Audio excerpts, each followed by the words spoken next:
Your mirror has done its job dutifully over the years, accurately reflecting your image back at you in good times and in bad. But today, there is no reflection for you to scrutinize. Only a long-haired beauty who looks at you like you're a work of art.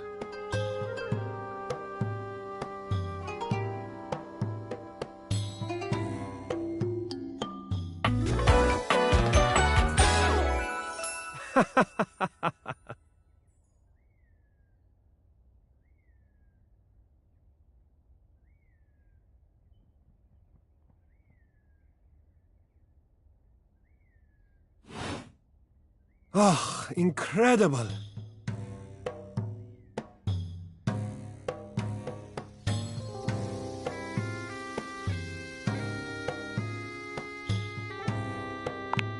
Amir throws his arms out to stop you, gesturing to you to stay where you are. No. Don't move. Step back into the light. Yes. Breathtaking. Look at you. Do you see how well I can frame your face from this angle? You are glowing.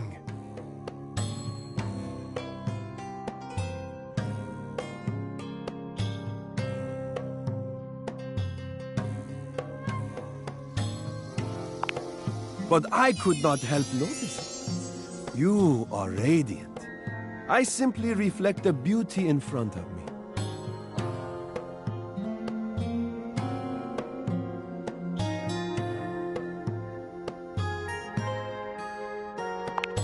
Oh, no need to worry. I still have much to express to you. I can see in you. Your beauty must be something you are already familiar with.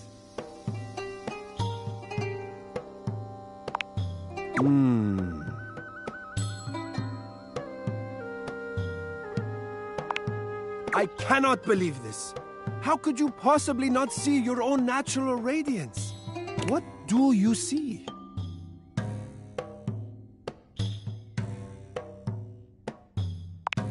The sign of a busy mind. That fatigue you see speaks to your many accomplishments. Still, rest is vital for your health. Best to make some time for that, don't you think?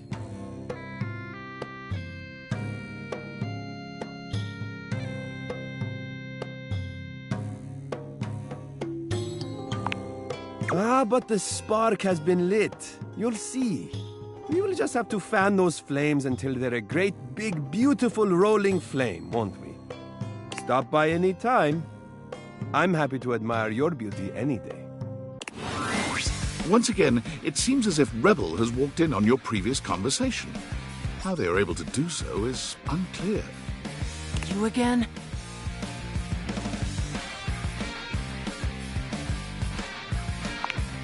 Well, I'm here. Choose an option, butt blaster.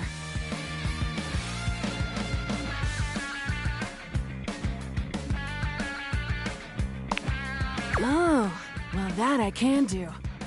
Me and Bathsheba have been talking a lot of shit lately. Guess you could say I'm in practice. You know, someone has to be willing to tell the truth around here, even if it's not exactly polished. So, let's see. Whose bullshit have I noticed lately? How about that Betty? Giving it away day and night. No warm and cuddly after. I mean, I like to party, but she's so... gooey. Like, aren't we all just trying to mash our bits together?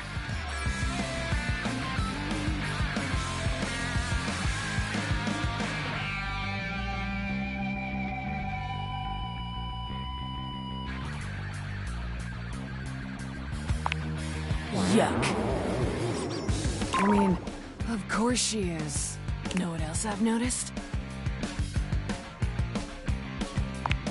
Ever noticed how Amir can't seem to stop blowing smoke up your ass? I mean, I'm all for blowing actual smoke up someone's ass. But he's all fake compliments. Bullshit. I'm glad I wasn't born Amir.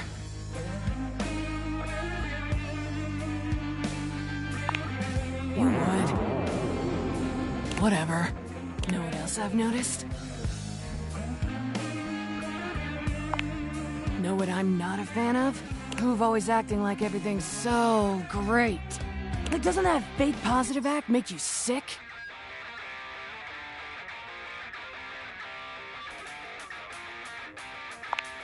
You haven't even met the vacuum? Now who sucks? Know what else I've noticed?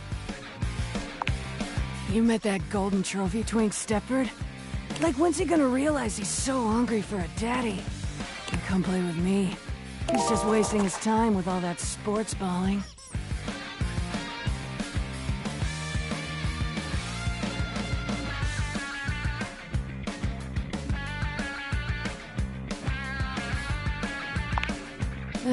You're not missing much. Know what else I've noticed? Why's that Four Eyes Maggie always snooping around? Sniffing into other people's business? Bet there's something fishy she's hiding away, bitch. Whatever. Do you. And maybe I'll do you. And we can both do me. Know what else I've noticed? Alright. I'm bored. Rebel out.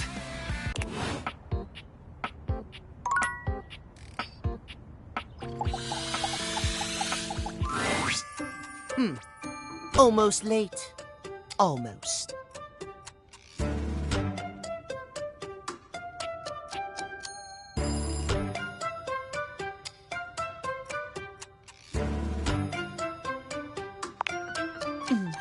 Thank you. Tell me why you've sought me out.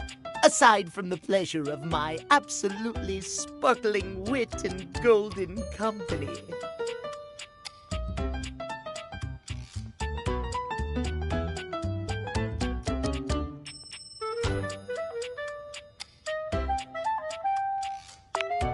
Well, your judgment is quite sound, it seems. Yes, I'll be happy to help you. My love life may be on hiatus, but as they say, a broken clock is right twice a day. Timothy looks at you for a few moments, clearly expecting something.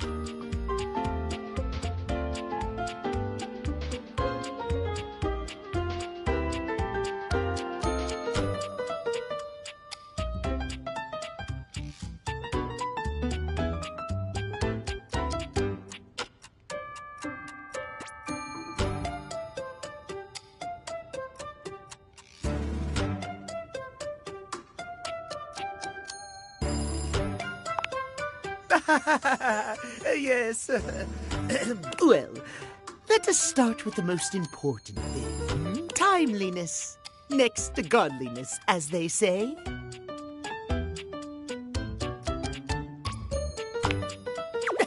Of course I'm right. Imagine, if you will, you show up to a date showered and clean, but 2 hours late.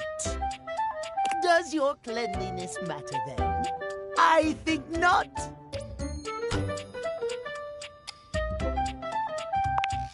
Of course I am, old bean.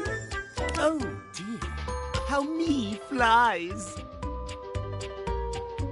I must away quite soon, but before I go, I want to be sure I've imparted my wisdom to you precisely as I meant to. What did you learn from me today?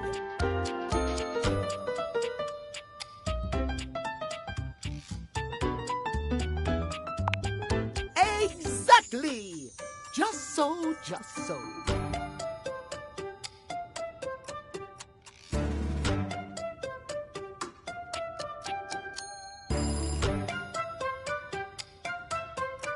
Just remember, there is always... Now leave me. I've run out. If you wish to speak again, find me at 3 p.m.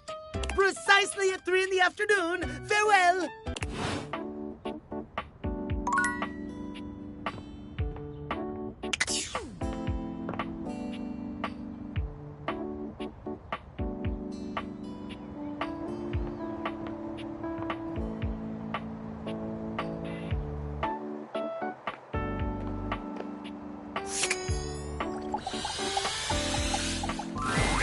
An armored warrior of some kind stands before you, a massive sack of loot slung over his shoulder. He greets you cheerfully, something about his smile and tone reminding you of your own customer service voice at work.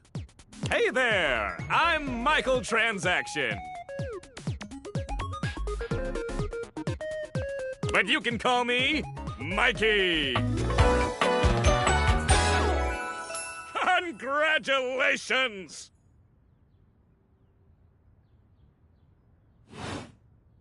Thanks for your purchase of the Date Everything Luxurious Edition!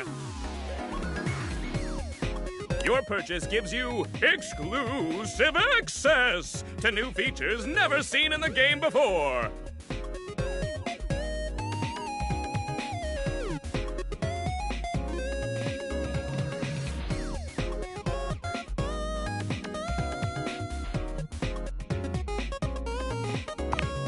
Exclusive access to the fantastic red shirt!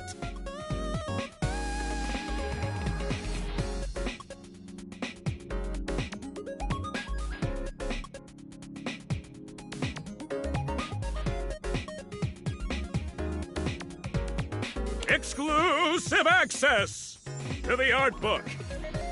Exclusive access to the soundtrack! Exclusive access to phone backgrounds! Exclusive access to Lucinda Lavish! And most importantly, exclusive access to me and my store, baby!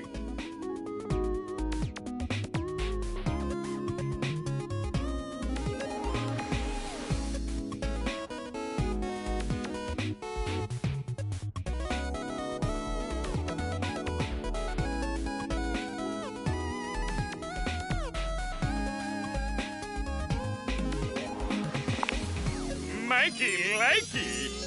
Unlocking access to me means that you gain access to the Date Everything loot box!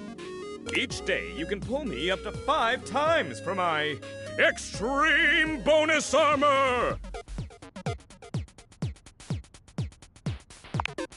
This armor is so powerful that it can raise your spec stats, meaning that you can blaze past huge portions of this game on your path to 100% completion!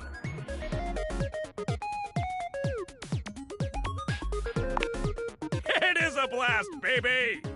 You can pull from my common boots of true presence. They have a high chance of being pulled. Or you can pull from my epic gauntlets of stardom. They have a small chance of being pulled. Or you can pull for my legendary cuirass of unwavering magnetism.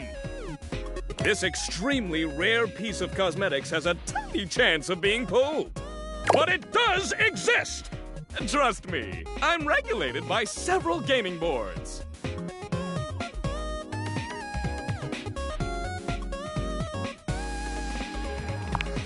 It costs a mere 8 brundles for each pull. Brundles are a special kind of currency that you have exclusive access to. I don't know. But they taste amazing! In order to get your hands on some brundles, you have to spend money. You get 5 money per day. Save up for big pulls. You're asking those thinker-type questions. I love it. And I always have a great explanation. Oh. Well, you said money with no capitalization. That's totally different from money with the capitalization. You have very little money.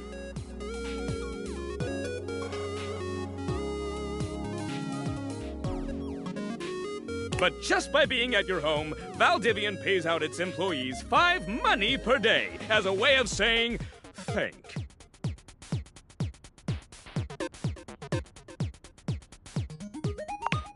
Yeah, that. Come by when you've saved up enough money and pull me, baby!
Dorian stands directly in your way, unmovable and unimpressed, and facing away from you entirely. What are you looking at? That's right. It's facing away from you because I need to stay alert on the goings-on outside.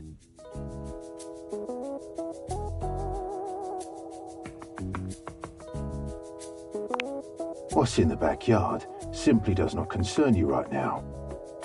What you need to focus on is inside the house. If you want to speak about why, talk to Front Dorian. I'm the same as him. I'm just facing the other way. There isn't an evil board in my body. I've been straight with you. Now be straight with me and go away.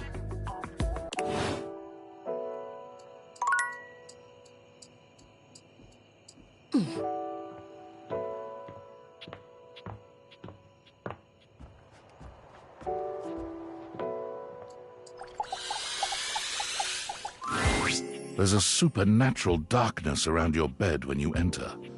A strange void that makes you feel slightly uneasy. This appears to be a living nightmare. There's almost no other way to phrase it. You really don't think you could do it? Is that really something you want? It would be fun for me, but I don't think it's really your thing. You know, sex and horror have always gone hand in hand. It's not the worst idea, is it? Well, yeah, of course. But you've watched me work.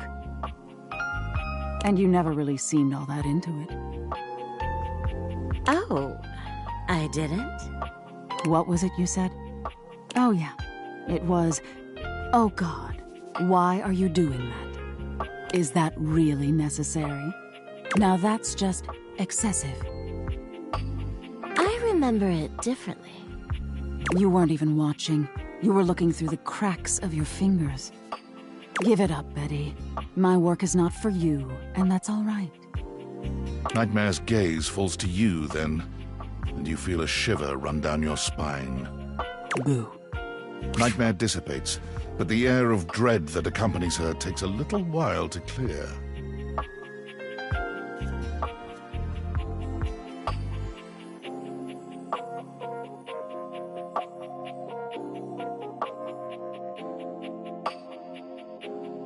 Betty sighs, her shoulders slumping.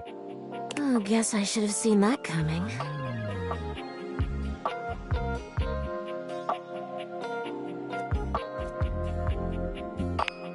Well, maybe. I just thought maybe if I had nightmares... I mean, I already sleep poorly. But maybe in a nightmare I could find some small moments of joy with my beloved. Nightmare doesn't usually take requests, but since we're such good friends, I figured maybe she'd give me a sexy nightmare.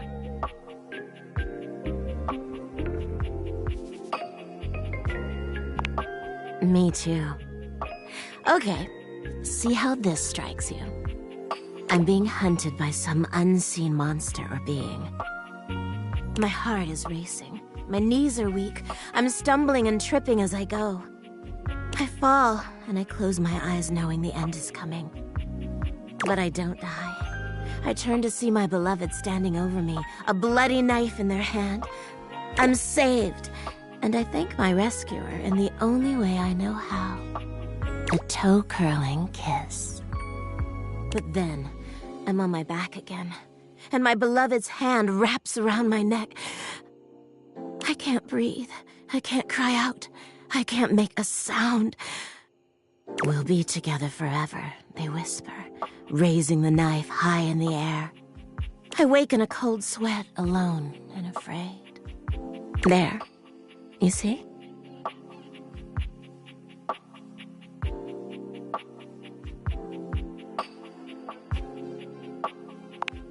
That's every day for me, but thank you.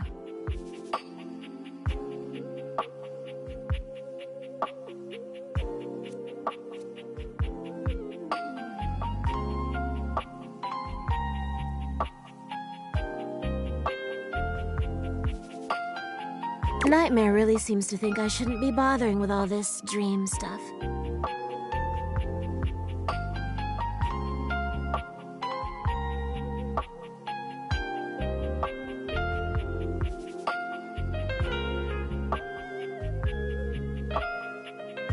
She thinks there's a much simpler solution to my problems. But I don't know who she is to talk anyway. She has the same problem I do. She just deals with it differently.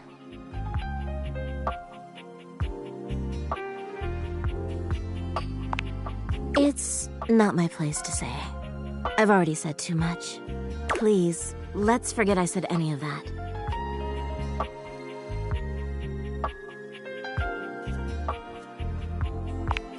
You would? You're too sweet, you know. It's funny, I was just thinking of you. It seems like that happens a lot, honestly. I think of you, and here you are.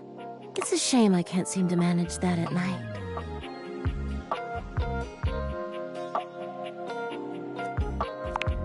I haven't been the most subtle, have I? But I guess I should just say it. You're the one I've hoped to see in my dreams. My beloved. The one who tortures me with your proximity.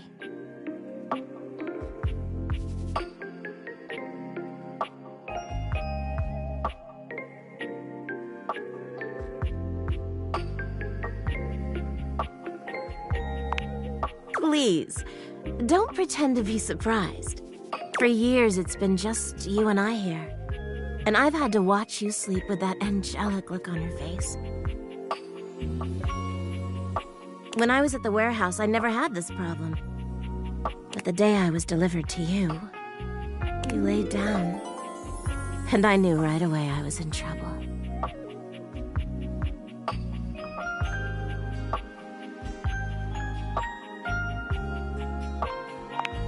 You don't know what it means to me to hear that from you.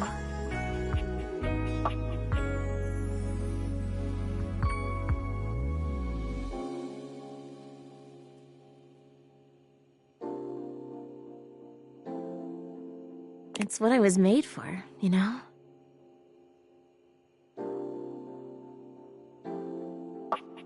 I've had my share of partners over the years. I'm a free bed, you know. But I'm at my best when I'm in love. And since the day I became yours, I haven't had a good night's sleep.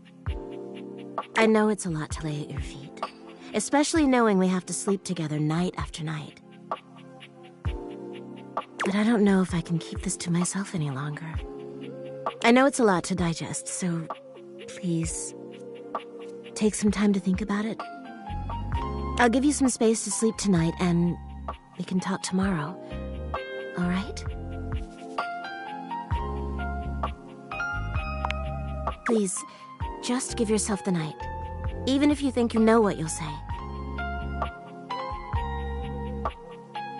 And sleep well tonight.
You feel an unseen presence detach, flee. It seems that there is nothing here to speak with. Mysterious. Perhaps this is not the place.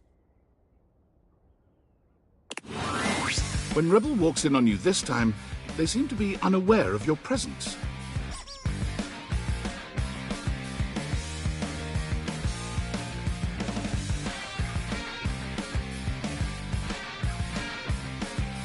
Unlike your previous encounters, Rebel is gazing off into the distance with a strange look on their face, as if they could see through the walls and they're searching for something out there. Maybe even something they know they will never find.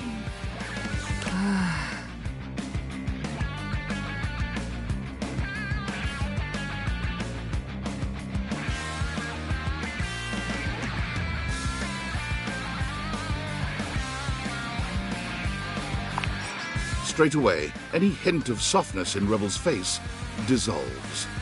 They turn on you, the mask already back in place. With a disdainful laugh, they raise an ironic eyebrow and put their hand between their legs in a gesture that can only mean one thing.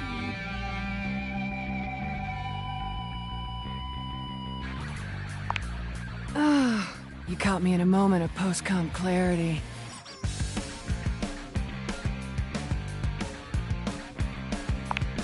What card?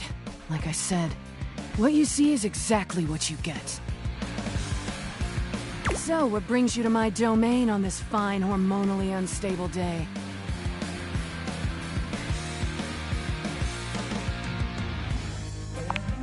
What's there to be worried about? I've gotten laid twice since breakfast. I'm doing great.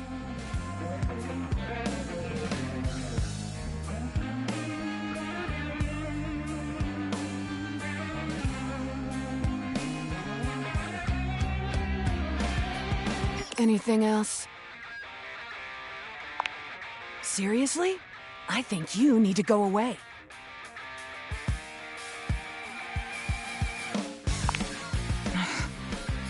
Why you gotta keep doing that?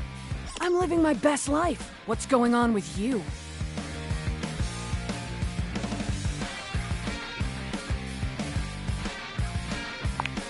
No one appreciates that kind of talk back, all right? You don't know a ducking thing about misery. Aside from playing my therapist, what should we discuss? How about your woefully inadequate sex life?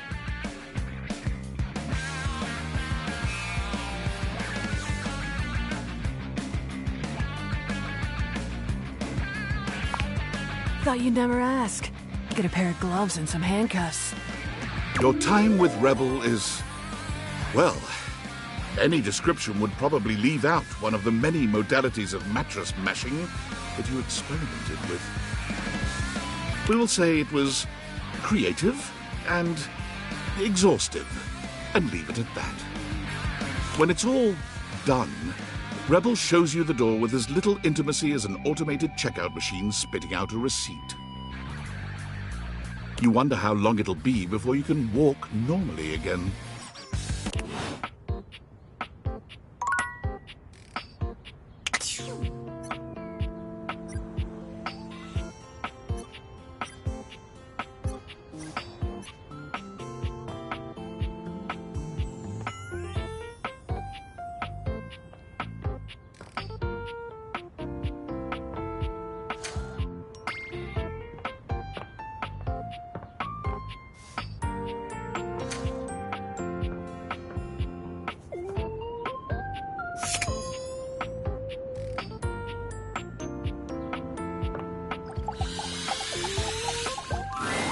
Normally, you try to avoid dealing with your water heater. You're no plumber, after all. But as you look at the beauty standing where your water heater usually is, you wonder for a moment if that's about to change. Beyond the rigid metal of the heater lie dangerous curves. Brown skin swathed in orange and blue and silver. Her soft, pretty facial features are adorned by colorful makeup that looks like it wouldn't be out of place in a fashion magazine. She doesn't seem to notice you at first, but when she does, she lets out a sharp scream. Ah!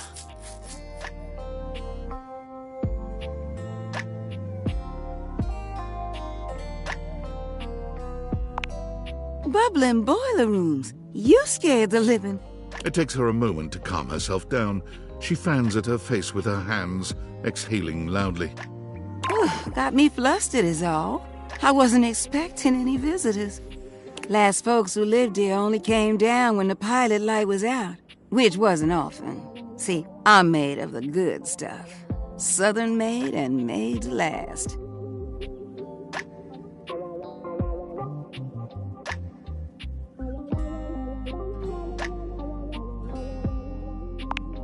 Your eyes don't lie to you.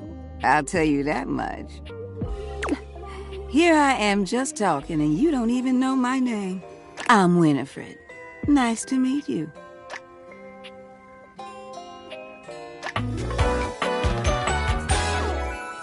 How you doing, sweetheart?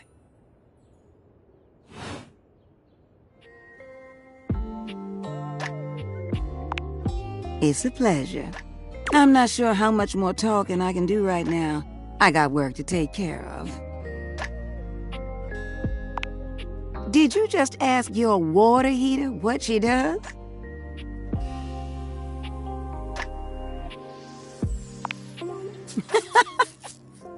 It's okay, sweetness. I'm just having some fun. But I do need to get back to work. Washford's about to kick on and Daisuke needs a bit of a push. I need some time with River to make sure she's ready to go. I'll hold you to that, okay? See you around.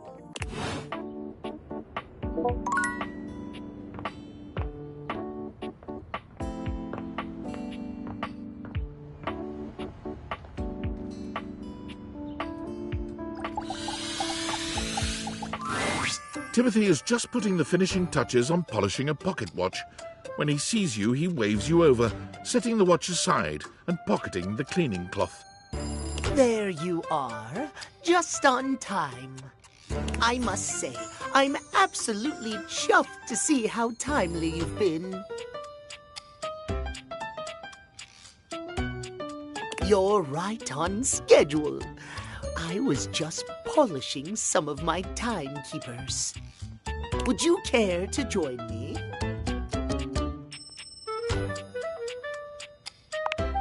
What do you mean?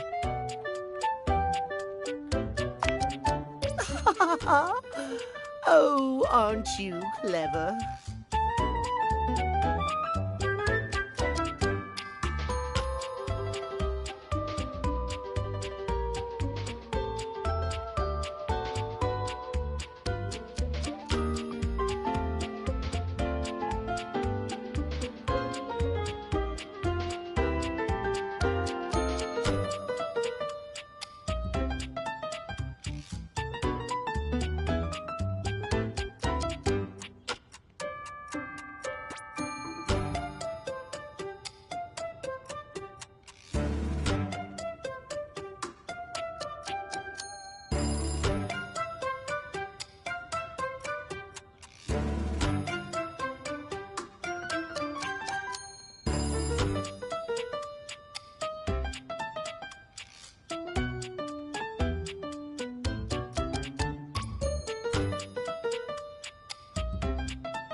Yes.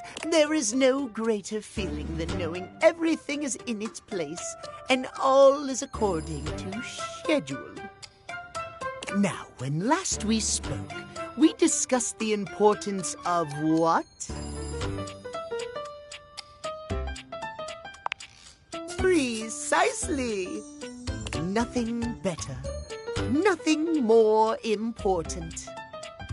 The biggest lesson here is that time, above all else, is the first thing you must consider when it comes to love.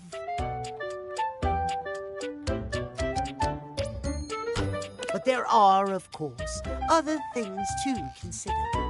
Having a schedule for your date is imperative to ensure you are using every moment with your lover correctly.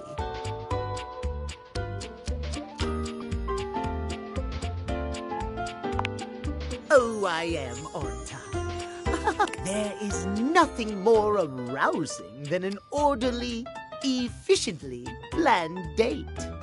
Picture this, if you will. You and your date arrive at your dinner reservation exactly on time.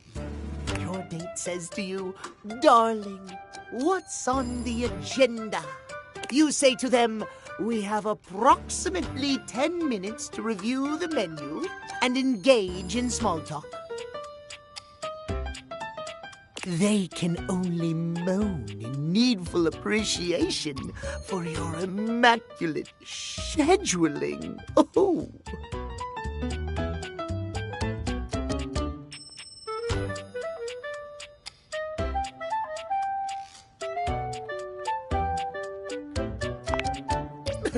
What I think, it's what I know would happen.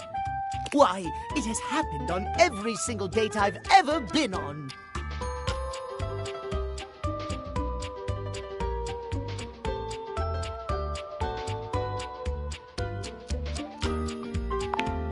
I am simply too busy to date at the moment. I am not the one who needs help here. I do.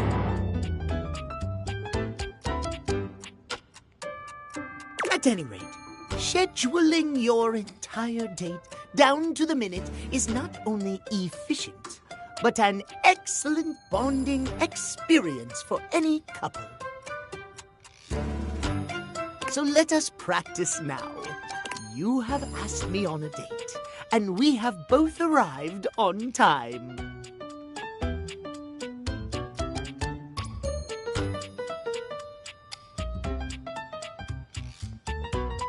As we are seated for dinner, I look deeply into your eyes and ask you about tonight's agenda. You say?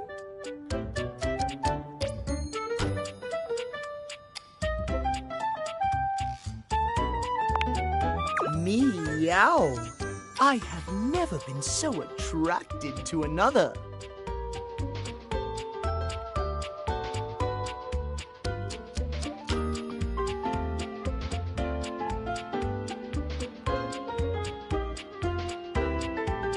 Excellent. Surprise!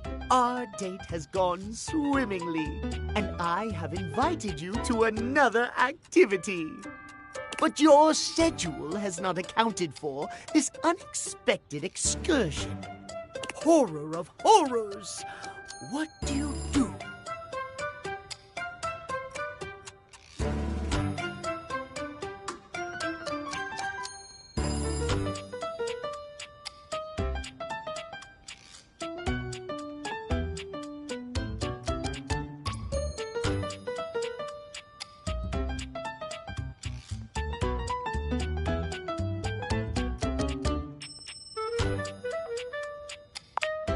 Well, I suppose that could work, but it is certainly not something I personally could accommodate. Terrible things happen when the schedule is not respected. Terrible. Our time for this conversation is beginning to dwindle. Before I bid you leave me once more, tell me what you have learned. Last time we learned the value of timeliness. Today, we learn the value of...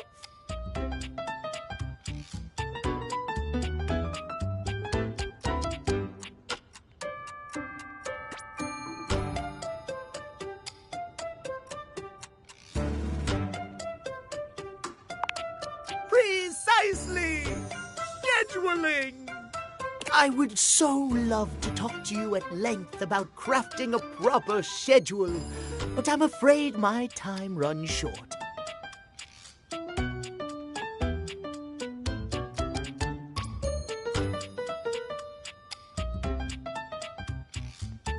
If you wish to continue our talks, return to me at 9 p.m. As ever, no sooner, no later. Farewell.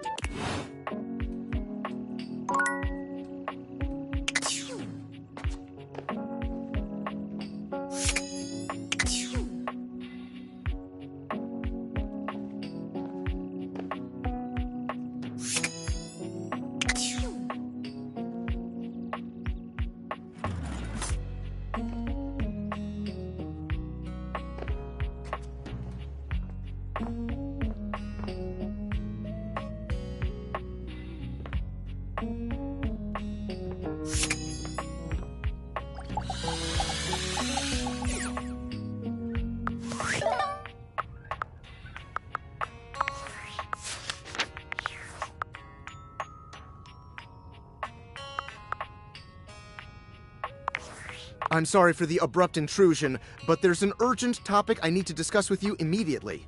Is everything all right with the Dateviators? Are they operating efficiently?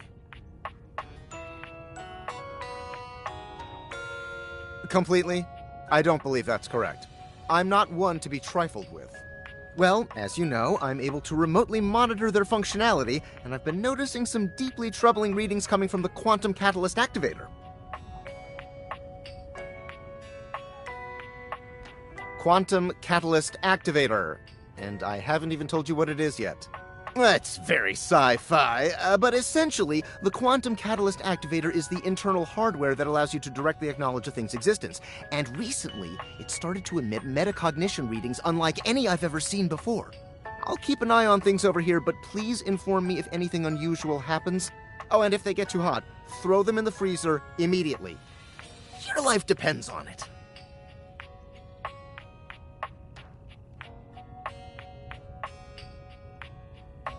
Sorry, it's not safe to talk anymore. I'm in a really sketchy neighborhood and this phone is super duper expensive. But I'll keep analyzing the data.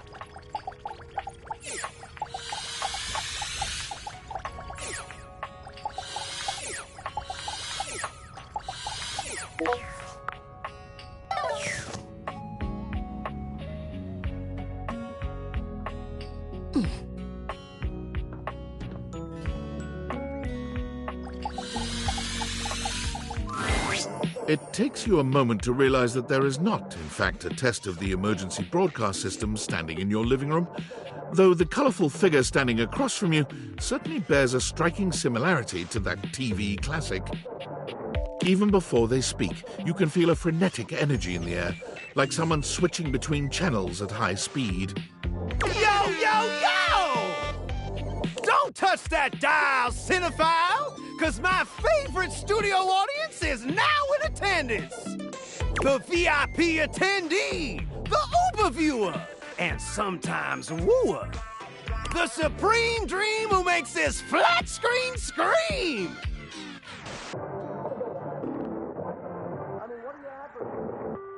The fantastic red shirt means you're ready to flirt. How can I cater to my greatest spectator? Then, let's get ready to rumble! Before we get to what's on my screen, let me properly set the scene.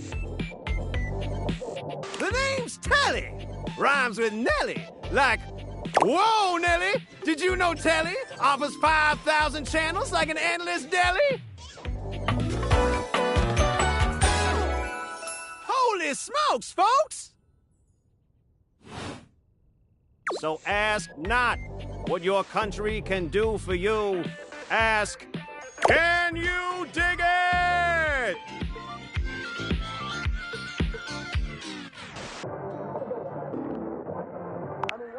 Damn straight! It's one small step for man, one giant leap for mankind. 5,000 channels is the most offered by any provider. I know this because I'm an entertainment insider. 5,000 channels of cheers! 5,000 channels of cheers! Can Valdiviflix compete with that? Or even Viewloo? That Valdiviflix copycat? Telly shows are must-see. Their programming's just musty. Dynamite! Anyway, since you're here, my dear, why don't you just kick back and recline? Unwind from the grind and free your mind with 120,000 hours of programming combined. View that cue till you go blind.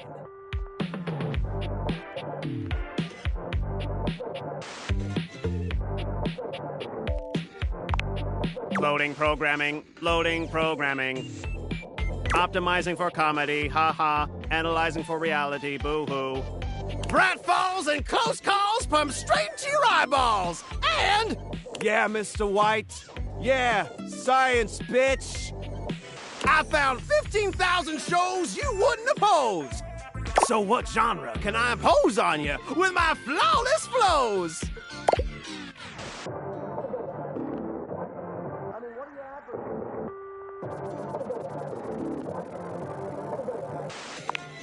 Wait, seriously? I just told you that I have 5,000 channels with 15,000 shows. And you want to watch the community access station?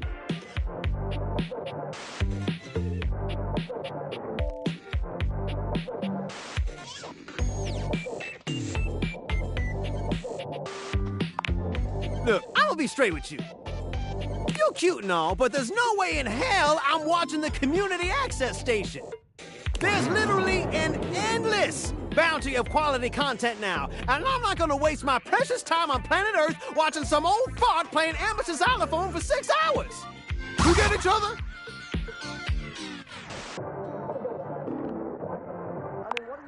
But listen, I've got a great show selection for your inspection. And while watching, we might make a genuine connection. So what genre can I impose on you with my flawless flows?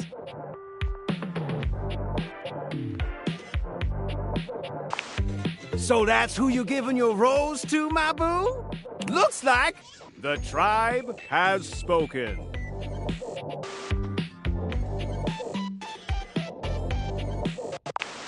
I'll assault you with my pop culture. Hey, look, it's a slant rhyme. It works. All right, my delight. I'll give you a reality infusion in 4K resolution. Cougar versus Cougar. Thrust into the wilderness and stranded in a remote location miles from any plastic surgeons, 10 older, attractive women must rely on their wit, resourcefulness, and cunning to battle for survival and outsmart their adversaries. 10 actual cougars. With tensions running high and cougars lurking around every corner, alliances will be forged, rivalries will emerge, and the women must dig deep within themselves to prove once and for all which cougar has the sharpest claws. So, my daffodil, shall we commence with this TV and chill?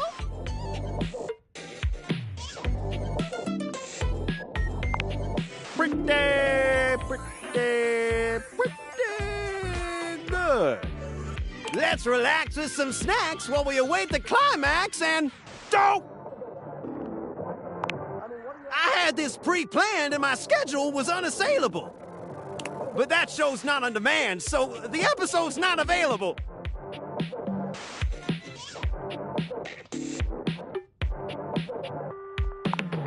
But no prob, heartthrob. I've got 15,000 other shows I've yet to disclose. So what genre can I impose on you with my flawless time for some narration elation about home renovation? Allons-y. From the creators of Home is Where We Buried Grandma and Festive Infestations comes Balls to the Walls, a thrilling home renovation series where each episode follows the demolition of a different home using wrecking balls as the primary tool of destruction. hosted by demolition expert Carlos Balls of Steel Balenciaga, and featuring an all-original music score from MC Whammer. No home is safe from the swinging force of Balls to the Walls. So, my beau, does this show make you go, whoa?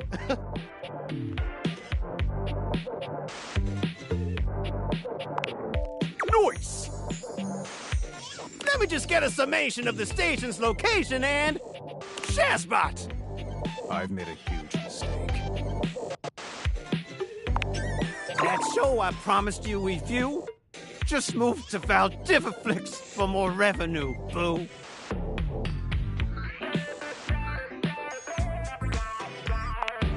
Just hang tighty, Aphrodite! I'll answer all your queries with 15,000 brand new series! So what genre can I impose on you with my flawless flows? Makes sense, makes sense. Just, one more thing. Look, I don't want to pry, but I gotta know. It's not because you prefer Valdiviflix, right? Because that'd be a huge blow to my ego.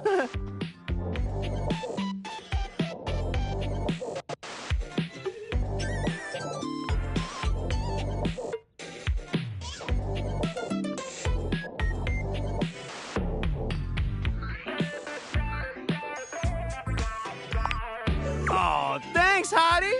That makes me feel naughty. Come back round here later, and I'll show you something body.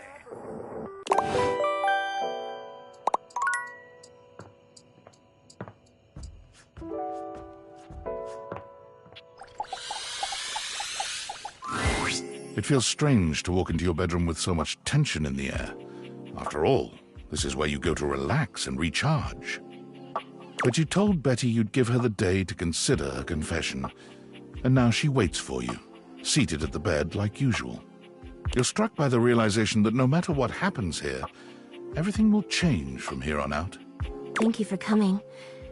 I hope you got a good night's rest.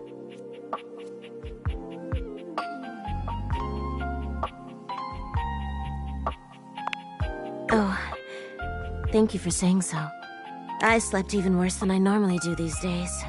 I had too much on my mind. And there's too much at stake here. I suppose there's no point in beating around the bush here, is there? What do you think? Of me? Of the idea of us? Is there hope for us to be more than just two partners who sleep together every night? Oh my god, really? You really feel the same?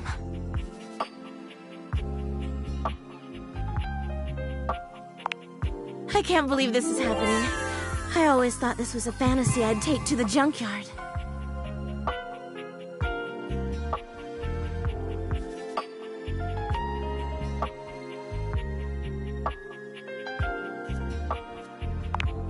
Don't you worry your sweet little head about that.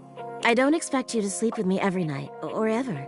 And you being with me doesn't mean you can't be with others. I have my own fun, after all. I'm just so happy we can be together now. I honestly don't even know where to begin. I feel like I know you so well, but I want to get to know you better. And you must want to know me better. After all, I've only ever been a place for you to lay your head at night. You've never seen me for who I truly am until now. Tell me what you want from me, my love. All I want to do is make you happy.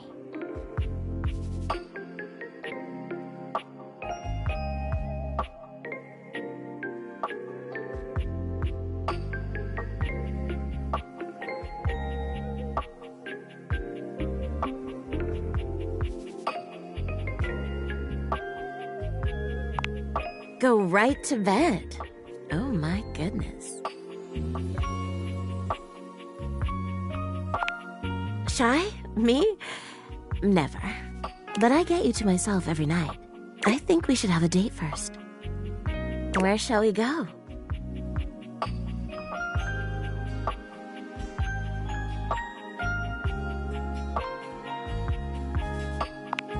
Oh, that sounds absolutely wonderful. Shall we go to the living room then? As you walk through the house with Betty on your arm, you attract quite a bit of attention. Eyes are on you in every room, or so it seems. For her part, Betty seems deeply pleased to be seen with you. She smiles at some, she waves at others. Sometimes, she seems like she wouldn't be out of place on a parade float.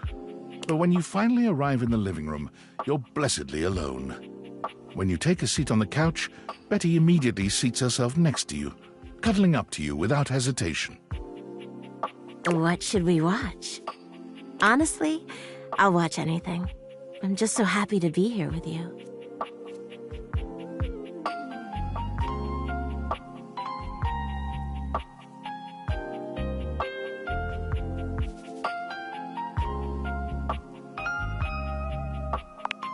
Oh, Nightmare and I love scary movies.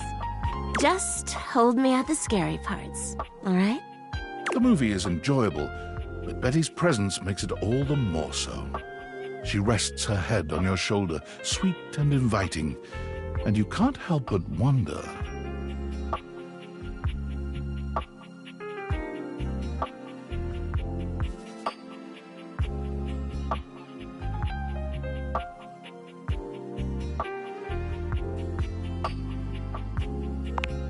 You turn to look at Betty, and she lifts her head to look right back at you. It feels like the stars are aligning, your hearts beating as one. Betty leans forward, her lips parted and her long lashes low. And you know in this moment, she wants you to kiss her. Your lips meet, and the rest of the world falls away. Betty is everything you ever dreamed of and more. And she matches your energy with a kiss that rocks you to your core. There's a heat in that kiss that tells you she's probably over the movie and ready to escape upstairs. Oh my God, I thought you'd never ask. You and Betty make your way upstairs, hand in hand, giggling like teenagers. You've slept on Betty for years, but never truly slept with her. Tonight is a night of firsts. After tonight, you'll never look at your bed the same way. Your room becomes a tangle of sheets, of bodies twisted into new and exciting positions. When you finally do go to bed, you sleep better than you can ever recall. Betty's soft warmth surrounding you, even in your dreams. This truly feels like the start of something beautiful.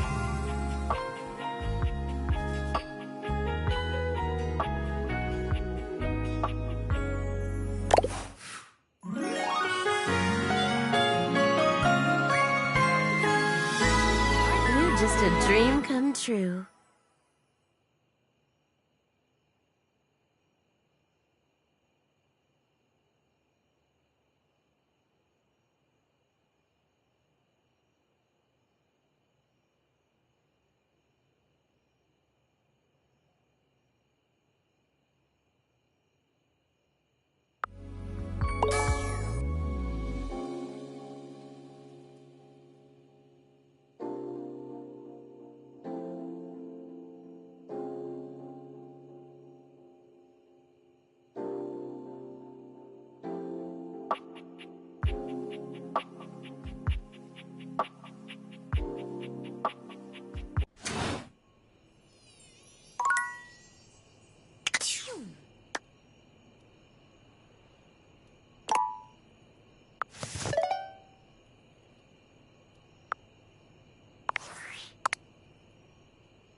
Champ, champ, champ!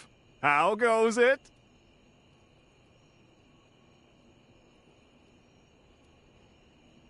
I guess I don't know how to speak to the youth today. Valdivian would like you to complete an exit survey based on your time here. How would you rate your time with Valdivian? All right, everyone has an opinion. And now that one belongs to us.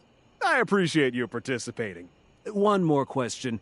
If you were to recommend, I don't know, Tom for a job somewhere, how likely would you be to send his resume along? Ah, that's just fine. I'll be straight. There was no exit survey. I just need some help. Now that I've revealed my own vulnerability and gained your trust, how likely are you to recommend Tom for a job somewhere? Can't win them all.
A flowering beauty waves at you, her radiant smile inviting you closer.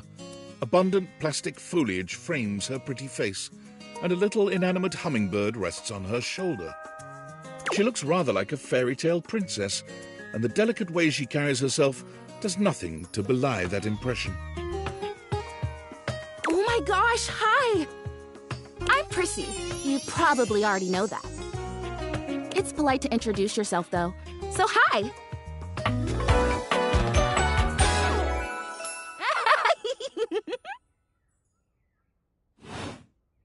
This is so funny that you're standing there.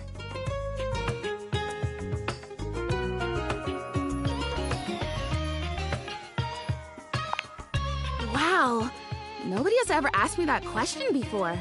I guess, yeah, it's a little of both. Because I was sitting here, imagining how wonderful and helpful it would be if someone was suddenly standing there, like exactly where you are. And then boom, here you are, like magic.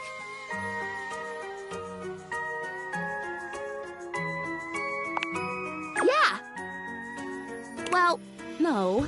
I mean, kind of. You're definitely great. Probably. But in my imagination, the person standing where you're standing also did stuff. I need you, please, to flirtalize me.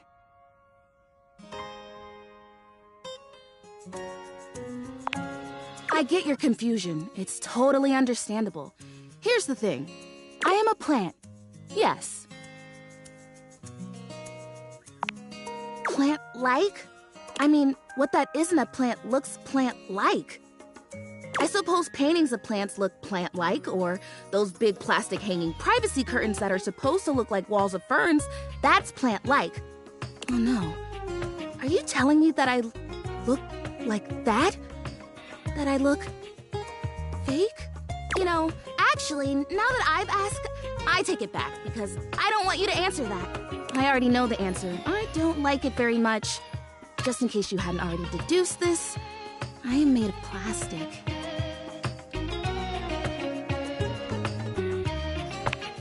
I know. It is the great, confusing injustice of my young life.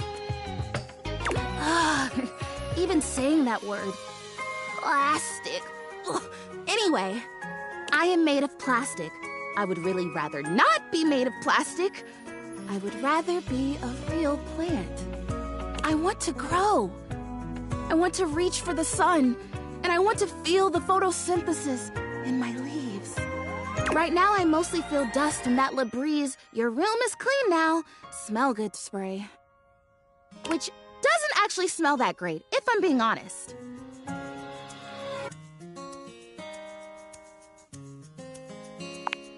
Fertilizer! Right, yes, thank you! See? Keeping me on track. You're already the perfect person to help me.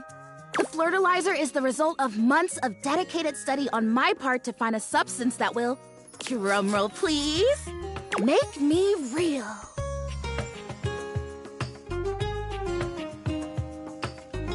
Prissy presents you with a green jug covered in pictures of flowers aggressively mugging for the camera. This is about what you expected from something called fertilizer. Really. Cells, leaves, the whole 9 yards. I have done so much research. I can't even tell you. And this is the answer. The gold standard for making plastic into chlorophyll.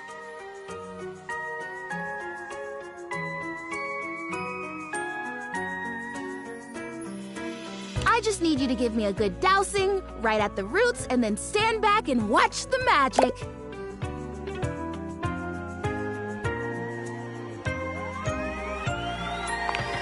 That's exactly what I said when I discovered it. I mean, those exact words.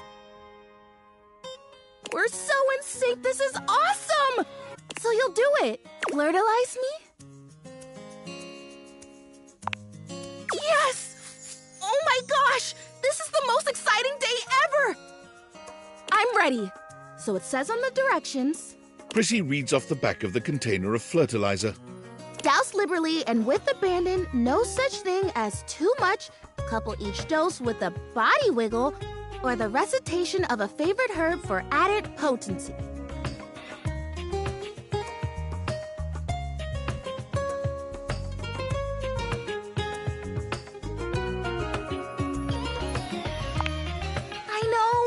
I love the honoring of all these magical elements. So excited! Douse me!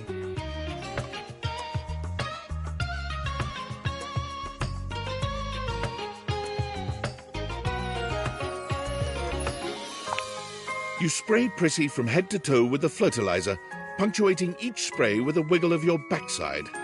When you're done, you cap it all off with a recitation of the most delicious herb you know. Ooh, I think I feel it working. There's this really strong tingly sensation.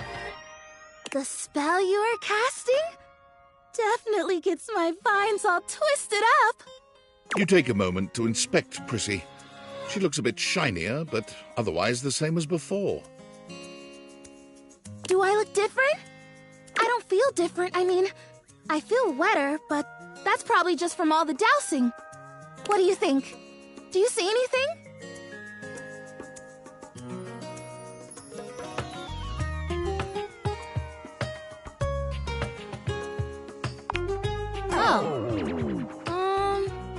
Well, shoot. This was a result of a lot of research and a lot of investment. Like, heart investment. But it's okay, because it was also my first real attempt, and all great endeavors have failure before they have success. So, I'll try again. Hey, would you be willing to help me again? If I need it? Thanks, I am fun. Well, I better go dry off. Don't want to risk mold and mildew. It's Rebel.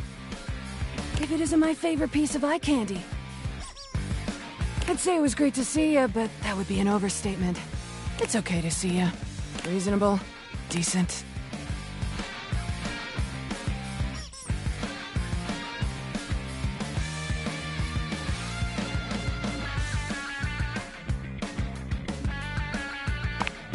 You know, I've been watching you, and I see the little hero complex in action.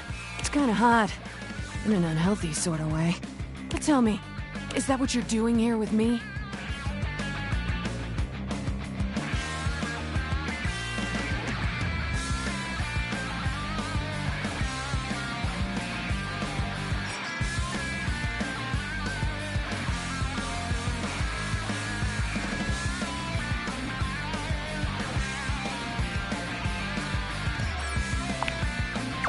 You gotta stop doing that! Lol. You should try being a doormat. You're better suited for it. Well, anyway, you caught me in the middle of something. Come here. Let me show you. Rebel unzips their fly and drops their trousers, lowering themselves into the bathtub.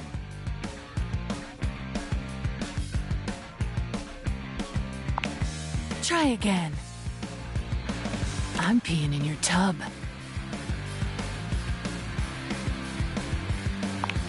Relax, it's just duck water. It's good for your skin. And anyway, you didn't really expect me to use Jean-Loup like that, did you? Just to be clear, I have used Jean-Loup like that in the past.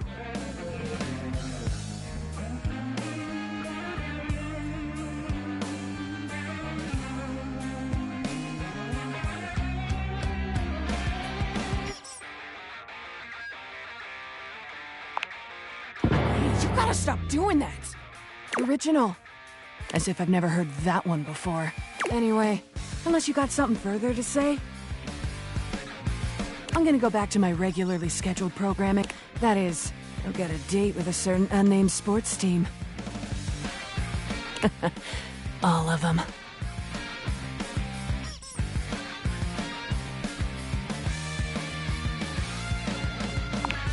Rebel turns away, leaving you the image of their spiky collar and leather-clad backside.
For a moment, it looks as if a firefighter has appeared in your home, smoke and all.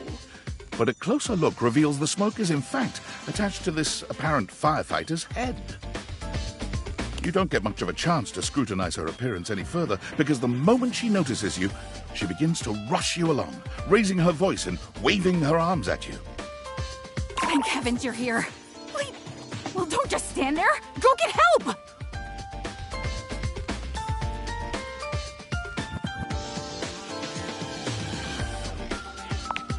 Don't you bleep see that?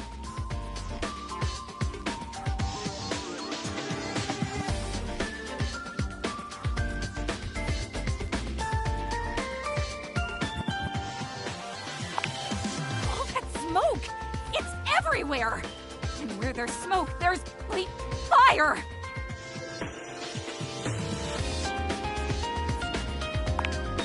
Oh, is that what that is? Whoops. Guess I might be a little jumpy today. Bleep! Bleep! Why?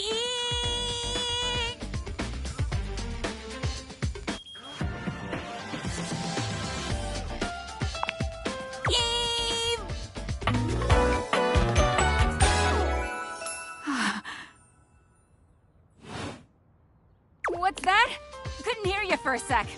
Arma alarm at your service. You too. So, what brings you around here? Oh yeah, that's part of my job. You see, I'm here to protect the house from fire. Take a look around you, at everything you love. Now just think. If you're not careful, it could be gone in an instant, consumed by raging flame. I've got to stay vigilant at all times. Beep.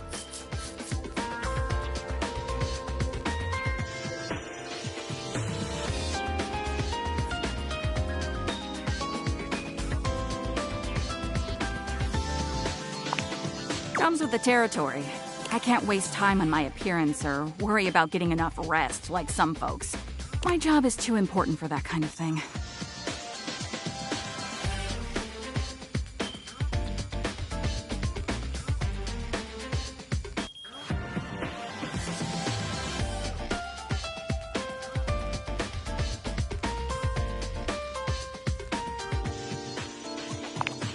That's right. Zip. I'm glad you understand. Some people don't get how hard it is to have a job like mine. You have to be constantly on the lookout for the slightest sign that something could be wrong. Beep. If I let my guard down, even for a second, this whole place could be turned to ash. I've seen it happen.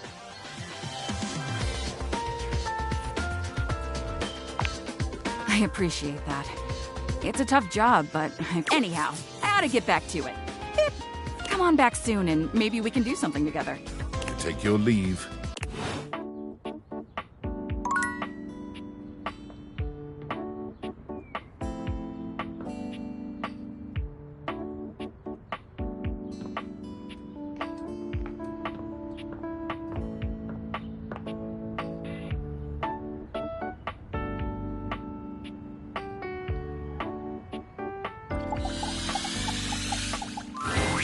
You see a medic with bright eyes, a kind smile, and a sort of maternal air about her. She doesn't even wait for your introduction, greeting you cheerfully. Oh, my. Hello there. A fresh face. Here to see the doctor, are ya?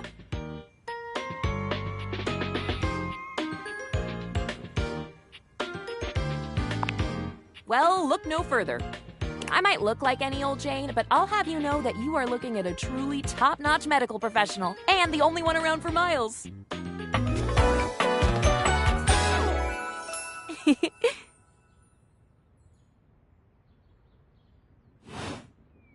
Whether you've got a tummy ache or a life-threatening ulcer, I'm your gal.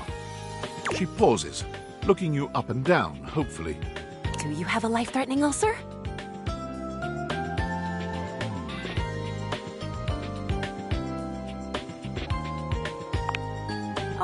No.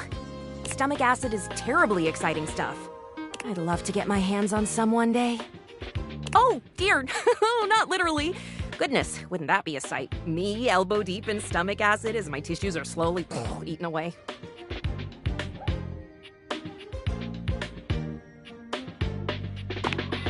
Sick? Fantastic! What do you need? Oh, bandages! They are the first line of defense when the interior of the body has the temerity to propose to become the exterior. Get back in there, blood. Back to your proper course's lymph. And you, skin, have a little help controlling this raging horde of fluid and marrow. Band-aids are basically magic. I could go all day. Anything that you might need, hydrocortisone, non-latex gloves, even a simple pen, that, darling lacerated one, will be duck soup.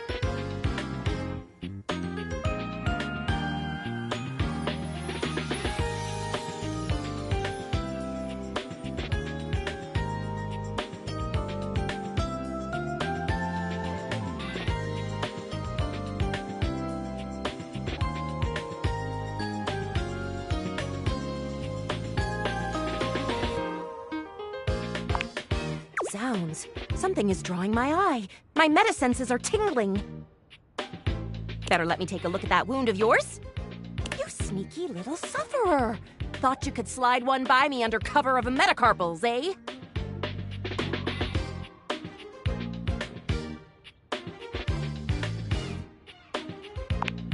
Just to double check, you don't need an injection or two. Take it from me, dear, you're better off safe than sorry.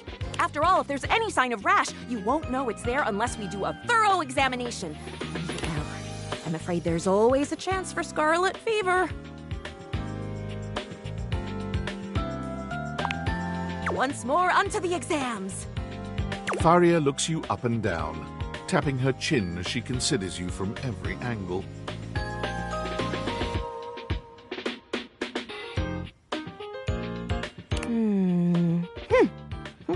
Exactly what I thought.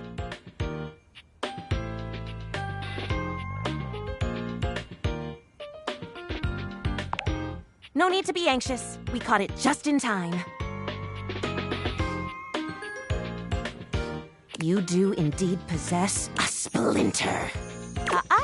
But it's not just any old splinter, dear. What you have is a deep, deep splinter.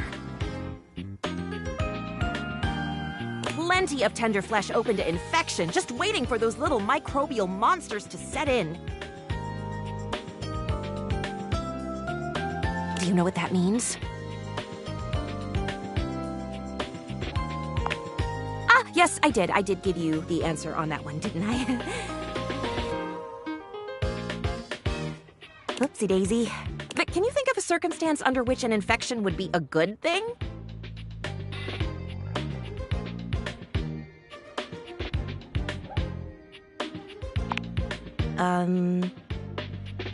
I hadn't thought of that.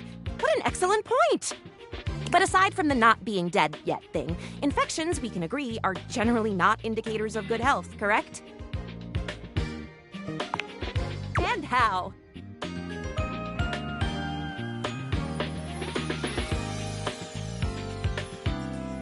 And that's just the beginning. Because once the infection's done a number on you, and your poor, beleaguered immune system staggers back onto the field of battle for another round with the enemy, you watch helplessly as your body swells and burns and turns all different shades of red, pink, and yellow, and the true engine of the enemy rolls up to the line.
Gangrene. And before you know it, we'll have to amputate entirely.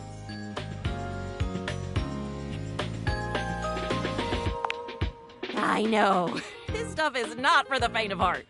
Once it's bad enough, my poor new friend, I'm afraid the whole appendage will have to come off.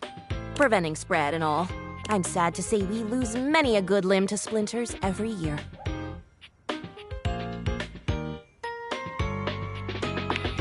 The world is dramatic.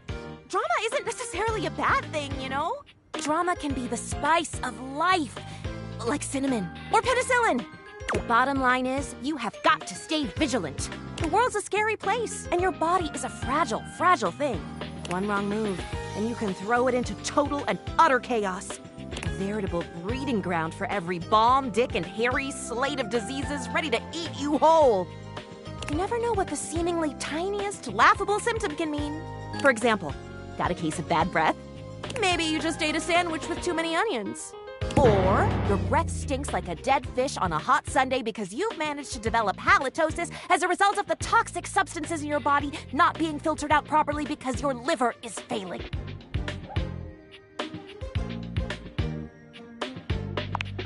You can never be too careful. And when something does go wrong, well, it's my job to make sure you're all fixed up. And I'll have you know I take my job very, very seriously.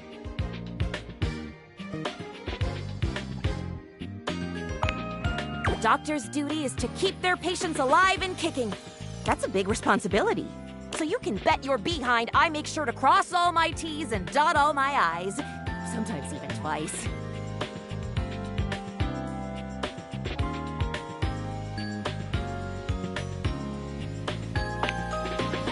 Never met a doctor who had good handwriting.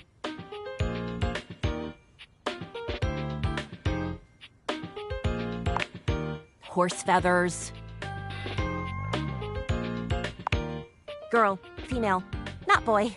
Oh, you were expressing consternation, frustration. Got it. Anywho, it doesn't look like you've got any type of rash after all. Just that splinter looking awful uncomfortable there. Let's get that taken care of.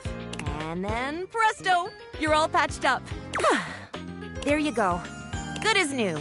And if you do develop any plague-like symptoms, well, that's what I'm here for.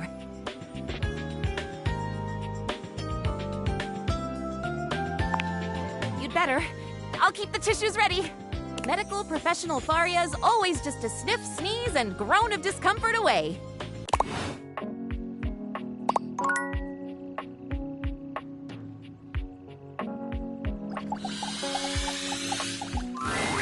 You're used to seeing mostly people-shaped objects with the Dateviators, but clearly the sink-headed figure before you is, well, not like the others. All the time in the world wouldn't be enough to comprehend whatever is going on with this guy. You can see that he's got a sink for a head and the clothing and posture of a beleaguered stand-up comic, but your inspection is cut short by his disturbing screams. Help! Help me! Hello? Can you hear me? Listen closely. There isn't much time. Nothing is as it seems. I'm not who I appear to be. No! Stop that pop-up screen! My name is not Sinclair, it's Martin! Martin Applegate. And I'm not a sink. I'm an insurance claims adjuster from Turkleman City, Florida.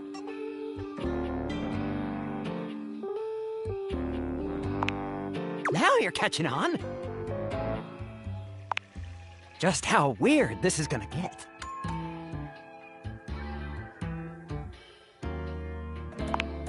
Try this on for size, then. Whoosh! A strange creature that looks and sounds like a soapy little dog jumps up at your legs, yapping and barking. Down, Sudsy, down! Keep your bubbles to yourself, you little devil! Woof, woof. Tray, Sudsy? Woof. Go to your tray. Sorry about that. Before I begin telling you my tale of woe and Temple's Shirley, let me let Sudsy out, okay? When he gets like this, I just get really flustered.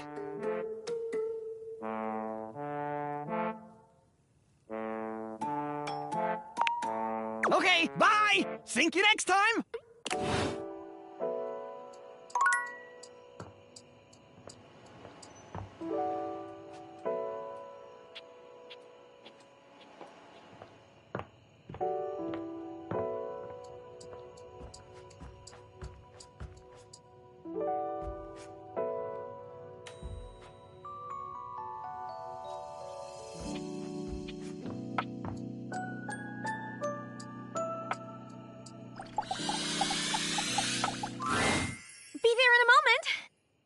An utterly charming secretary hurries into view, giving you an apologetic nod. Hello there. What can I do for you? Her greeting is cut short as she seems to recognize you mid-sentence. Oh! Oh, my goodness gracious! It's the human! Whoa. Well, I wasn't expecting you today. Oh, golly, I must look an absolute mess. You must be here for Mayor Celia.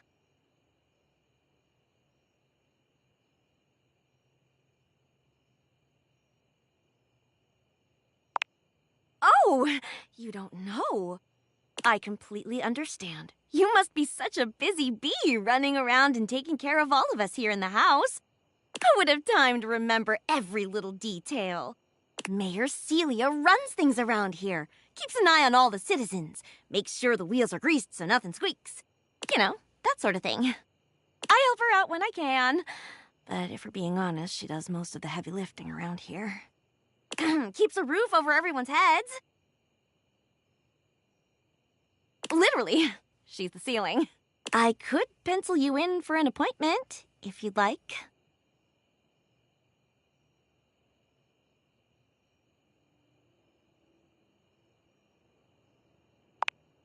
Oh, well...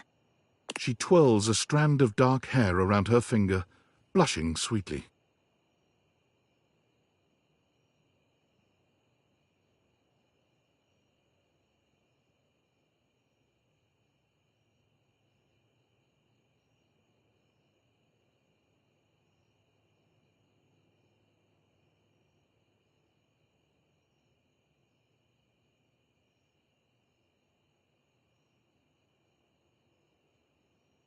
Would you care for some tea while you wait? Perfect timing! Just so happens I've got a kettle all nice and ready. How do you take it?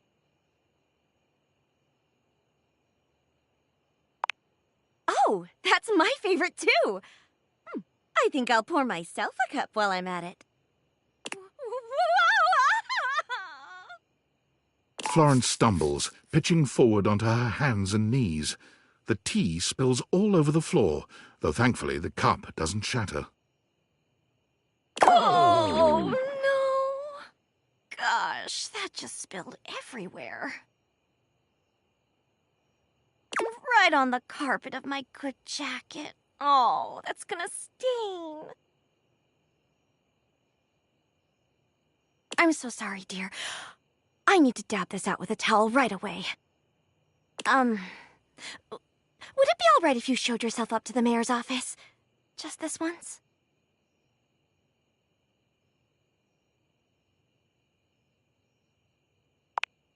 Thank you so much, dear. Sorry again about the tea. Oh, please don't tell the mayor about this. There she is, the mayor herself. She simply radiates poise and power. She's an intimidating sort of beauty, but you find yourself intrigued to learn more about her.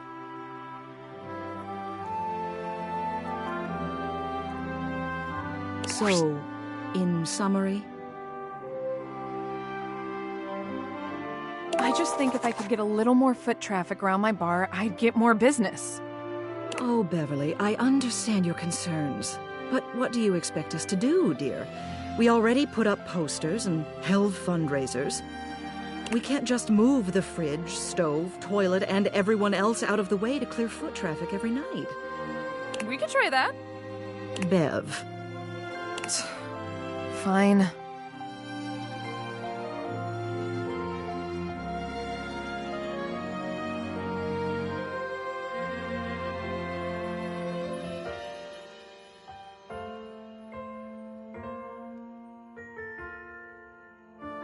Trust me, we're doing everything that we can.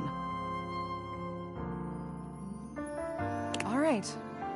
But if nobody's in by next week, I'll be back. I'm sure you will, darling. Celia presses an intercom button on her desk. Florence, dearest, send the next one in. Yes, miss. Hi. Hello, Mateo. What can I do for you today? That's a great question, actually. Now that I'm here, I can't even remember. Isn't it funny how that always happens? Right when you need to think of something to say, your brain just sort of goes blank? You know what? It was probably nothing. I don't want to waste your time. I know how busy you are. I'll just see myself out. Mateo. Come. Sit. Tell me what's bothering you. Right. It's just... Go on. It's Lux. They're kind of pulling cords around the house, refusing to pick up after themselves, keeping the whole bedroom up late with their streams. It's really been stressful for the inanimals. And I don't want to get anyone in trouble, but it's just been a lot, and... All right, Mateo, all right. Lux, you said. Yes, ma'am. I'll have someone take care of it. Thank you. Next. Whoa! Hello, Wallace, darling. Whoa! Yes, I remember from last week. It's on the docket. Whoa! Think nothing of it. Next. Oh, it's you. I don't believe we've formally met. Mayor Celia. I'm also the president of the HOA. That's Home Objects Association.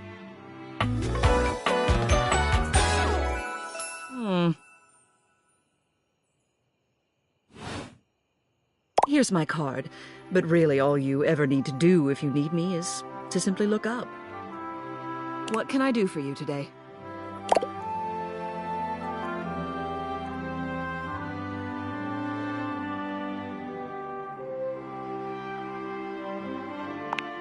Well then, hello.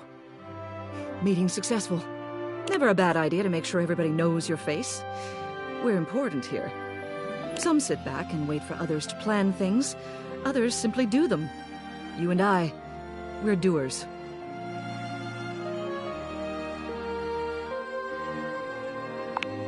I've seen you zipping back and forth around the house, running here and there. You seem like a reliable sort. I wonder if I might ask you a favor. It's about my assistant, Florence.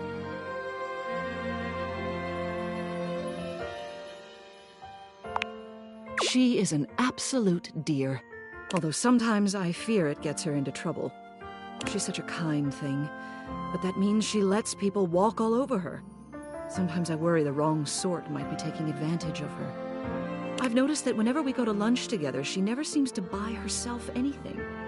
What's more, she's been pinching every penny you've dropped on her like a miser.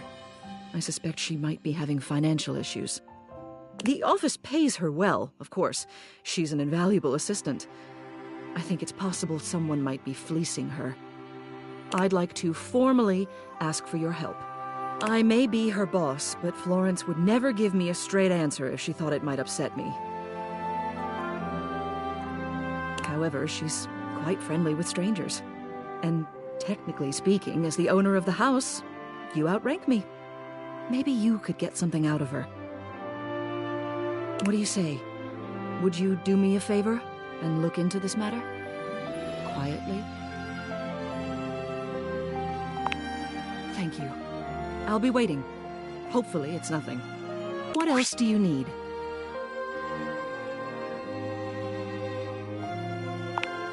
You have done so. Keep well.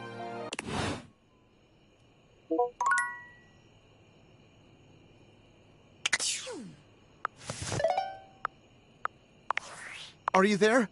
Please answer. Hurry!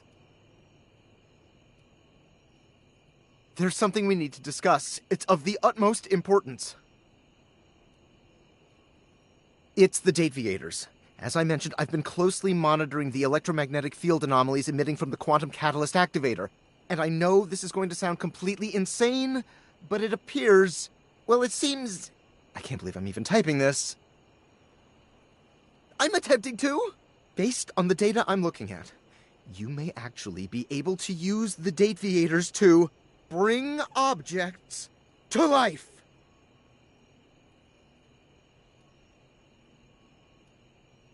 No, you're not listening!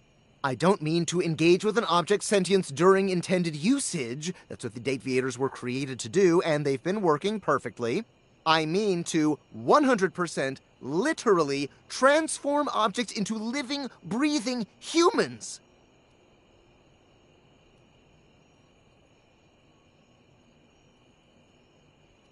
We have absolutely no idea the ethical implications of turning objects into people. Would they have rights? Do we need to feed them? And if so, how often would we need to feed them? Is only lunch enough if it's a big lunch? We're sleepwalking into a minefield of existential dilemmas here. Well, you should be. Who's gonna pay for all those big lunches? It's not me, that's for sure. Not to mention, I didn't even program the Dateviators with that functionality. Maybe the government augmented my original schematics with secret military tech, but I'd have to do more tests to be sure. I'm sorry, but we'll have to pick this up later. I'm not under any sort of duress or anything, but I had a huge enchilada for lunch and I'm exhausted. I'll reach out again when I'm able. Valdivianites! Guess who?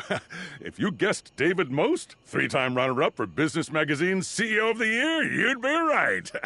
Team, I just wanted to do a soft follow-up on my recent email regarding my lost sunglasses.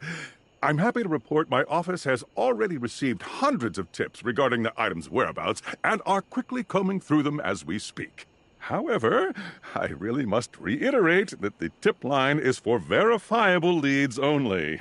I saw them in Turkmenistan, or did you chuck up your butt? While obviously very humorous, detracts from our serious efforts to expediently locate the missing item. In that spirit of camaraderie, anyone who sends a false lead will be downsized on sight. Thank you for your ongoing support in this matter.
A colourfully dressed board gamer beams at you.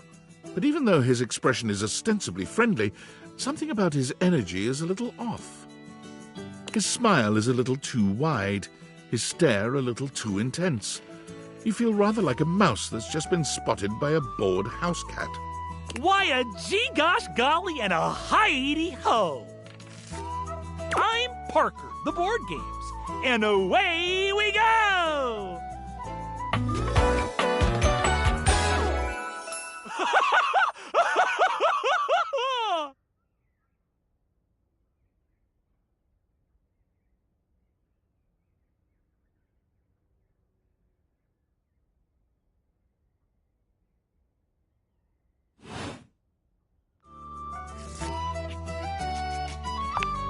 Hi there! I do love meeting new people to play with. And I do need new people to play with these days. I'm awful lonely up here in the big ol' attic. But you seem like a nice sort of gal already. Maybe you could be my next relationship. Would you like that? Oh boy! Well, if only it were up to me. You see, my whole deal with relationships has to do with rules. I love rules. If you want any sort of relationship with me, good or bad, we have to go through the rules. Want to hear them as they pertain to me? As they pertain to my whole deal and how this is going to turn out?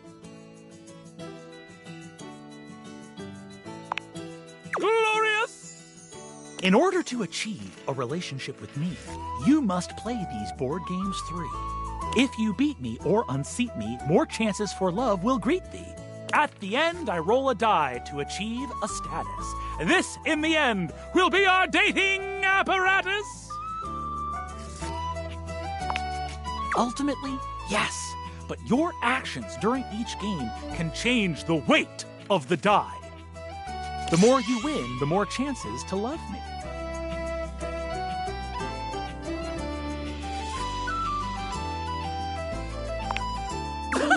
I'm falling in love with you. Just kidding. Only the final roll will tell me how I feel about you. Meet me here next time for our first game, Sandyland!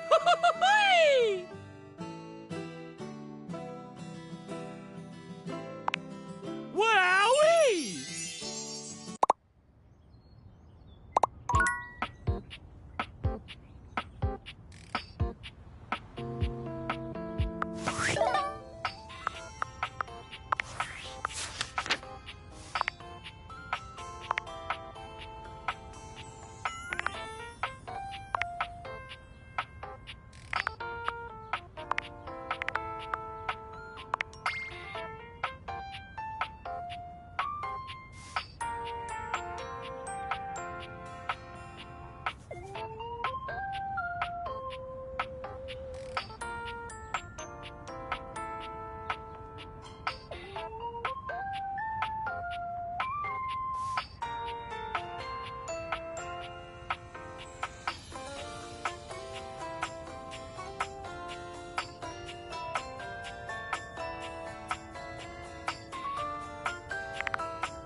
I'm afraid I don't understand.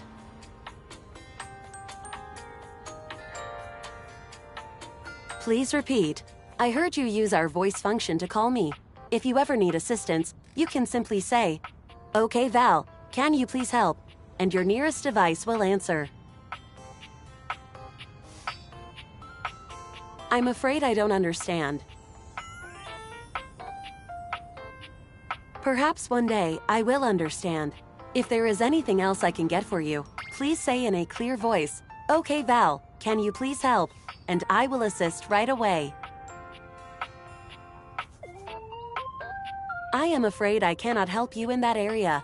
If you are speaking about having a romantic relationship, then that is simply impossible between a human and a generative AI.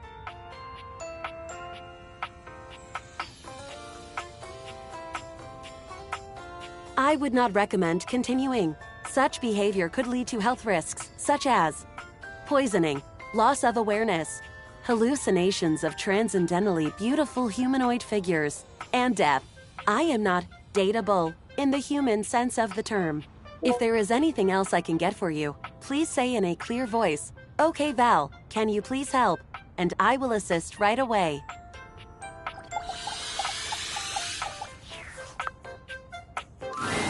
A tall, statuesque corporate type with striking hair and cheekbones is staring at you, hands on her hips. Something about her makes you instinctively crave her approval, and the way she's looking at you just now makes you doubtful whether or not you'll get it. Come to rub it in?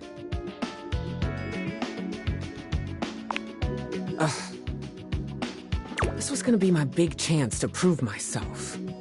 This was gonna be the job that changed everything. And then Valdivian decides that AI is the wave of the future.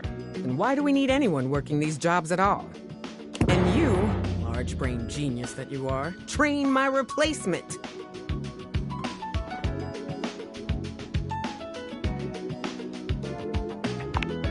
Am I supposed to feel sorry for you, traitor? Well, whatever. Valdivian has no use for either of us. And you got me into this mess, so you're gonna be here to get me out of it. Time's wasting. Let's start over, shall we? Icebreaker. Your name and a fun fact. Name's Wilhelmina Work. Friends call me Willie. Hello. You and I aren't friends, but in the spirit of team building, you can call me Willie. As for my fun fact, I speak 6 languages and am fluent in 4.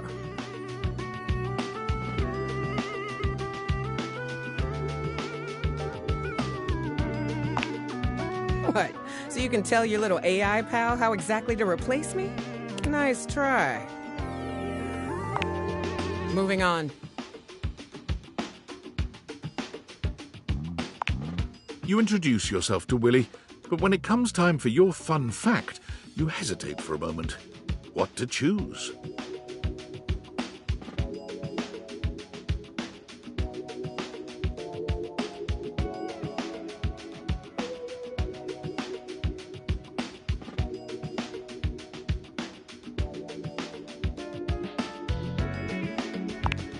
I probably would have gone with something more recent, but that is heartwarming and relatable. Shows initiative and ambition, too. Well done. Well, that's done now. Let's see what else is on the agenda for today. Willie pulls her phone out, scanning through some unseen document. She frowns, her pretty features twisting into an annoyed grimace. Guess we're on to scope now.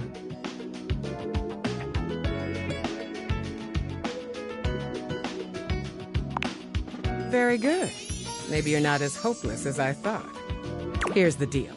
I had a job. You cost me that job. I am your job, so you don't have a job either. Tables turning, etc., etc. So you and I are going to meet every day until we figure out where I'm landing next. Since this is your fault and you have nothing better to do, you owe it to me to be here for this.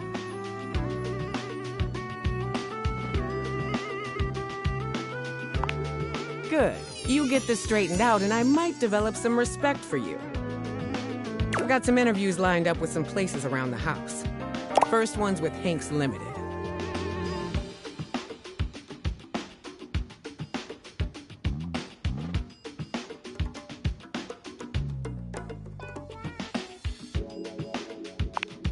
The very same. Meeting adjourned.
Dorian stands firmly in your way, an unmovable wall. Thinking of going outside? I'm a door who's the main entrance and egress from this domicile. I'm more impressive and ornate than the other doors, because I need to project a welcoming presence, but also make it clear that those who do not deserve entry stay outside. Cheers. I open up when you tell me to. It's you who needs to make the decision about whether you're really ready to go out there. After all, you're the only one who knows the reason behind why you tend to stay inside these days.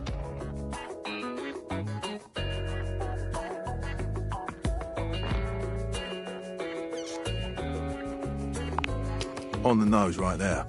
You and me and the glasses can stay inside the confines of this house until you've done all you have. So for now, I'll remind you to keep indoors. Stay safe.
A strange figure stands before you, a whirlwind of conflicting energies and vibes. Manic and dignified, friendly and intimidating. She's dressed like some sort of quasi-Victorian text-themed aristocrat.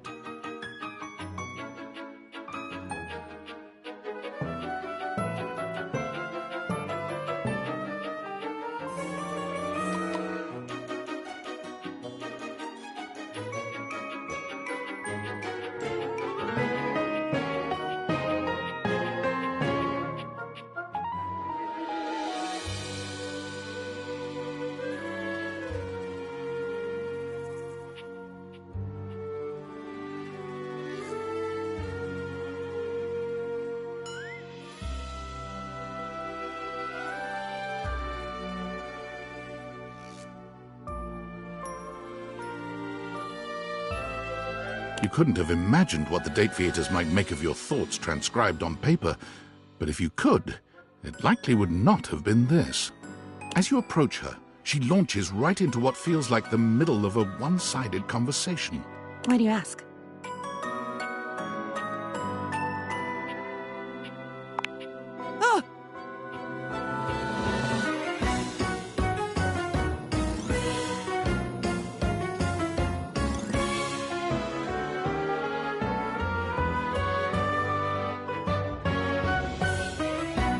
But the blue one, and then the butterfly.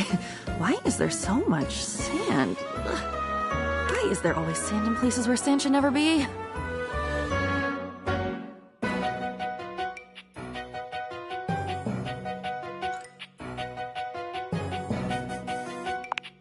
Into it, out of it. It's all the same. Into one thing is out of another, and on until you're dizzy and there's nobody to catch you because the basketball game started late.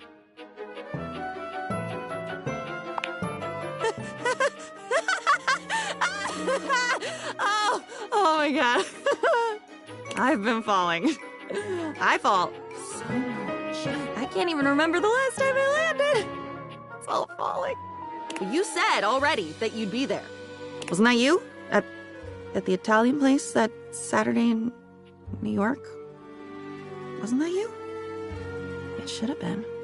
Tomatoes. Yes. Come back when you've had enough tomatoes.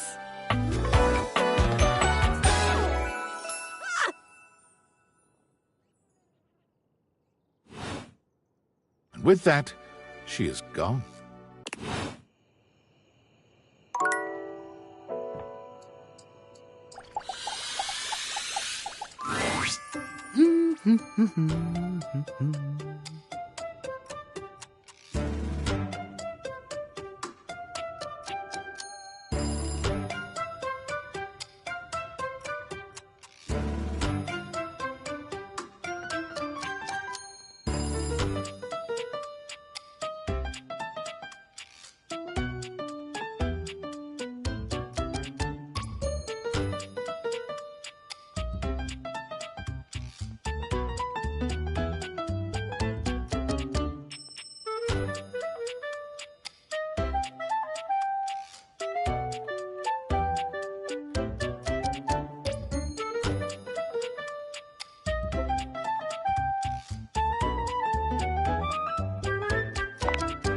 Oh, hello. Goodness me, but it's quite late, isn't it? I hadn't expected to see you in the dark.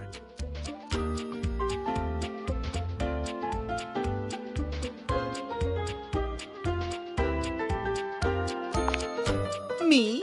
Truly. I'm touched.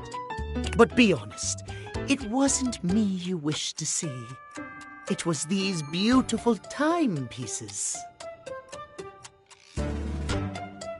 Timothy gestures expansively to a collection of pocket watches in front of you both.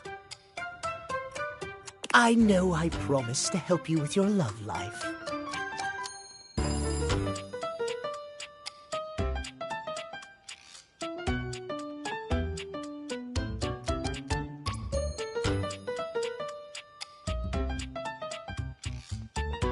But if you'll help me care for my collection, I think it will achieve both of our aims beautifully. If you don't mind.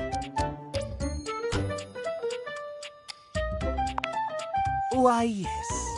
You've shown yourself to be a reliable, timely person. Why not?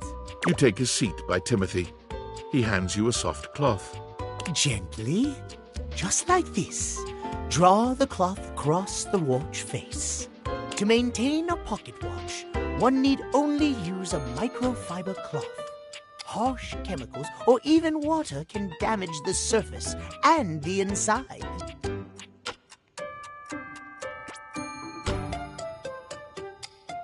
Pocket watches are like hearts in that way.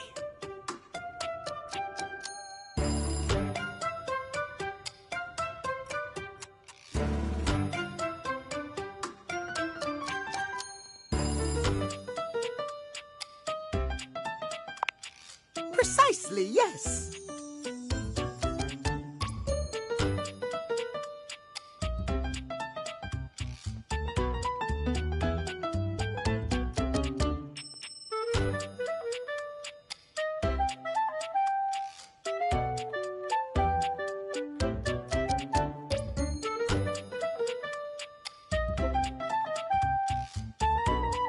A proper pocket watch must be regularly tended to with gentle, loving hands.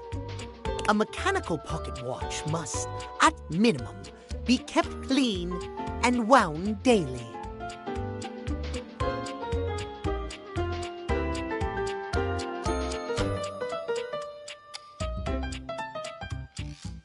My watches here are all mechanical. I have no quarrel with quartz. Timothy seems quite pleased. He beams at you, then allows himself to continue on. My point is that quartz watches require a bit less care in their maintenance. And I say this is a mistake. Sure, that might make them suited to everyday use for everyday folk, but who needs that? How will anyone know you're dedicated and good with your hands if you're using a watch that runs on a battery? That runs along tick-tock ticking without outside help? It's preposterous, really.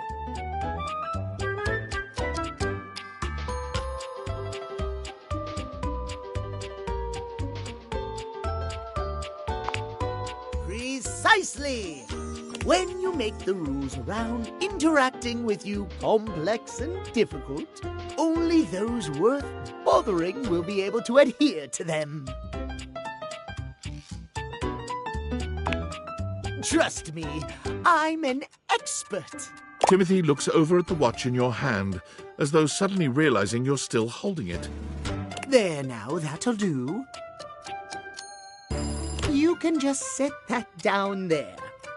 Gently, please.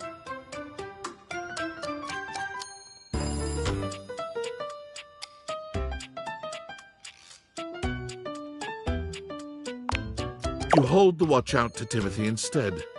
He sets his down and takes it from you, his fingers brushing yours in the process. For one long moment, you both look at each other, a pregnant pause stretching between you. What is he thinking? He finally seems to snap out of it, smiling at you before he takes the watch from you and sets it down gently with the other cleaned ones. Thank you. Your care is noted and appreciated. You and I have been talking for some time now about these things. I hope you have gotten something from these little chats of ours.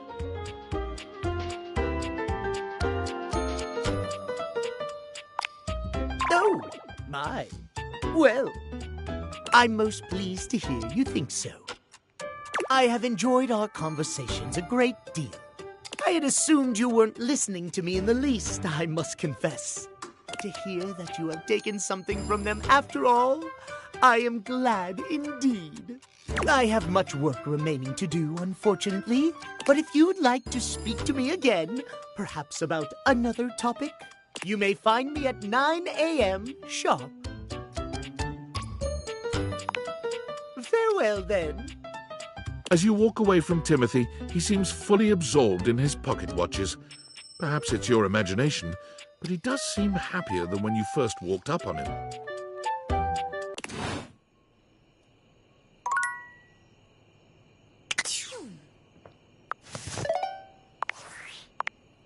Well, well, well. If it isn't the Casa Casanova. Do you see what I did there? That's wordplay, baby.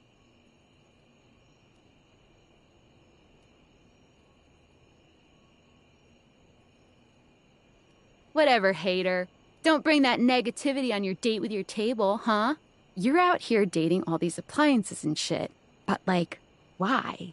Not why are you dating them, like, why is this happening now? To you.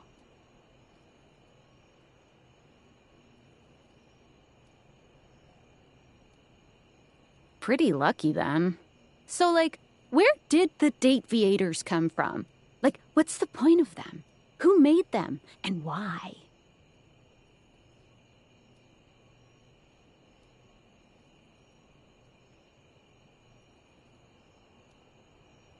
Tinfoil hat? Okay, this is some conspiracy shit. Your life is half political thriller, half harem anime. So, like, did you find out what your purpose is or whatever? Are you a top secret operative in the furniture dating war? Are you collecting data on people in love with their shower?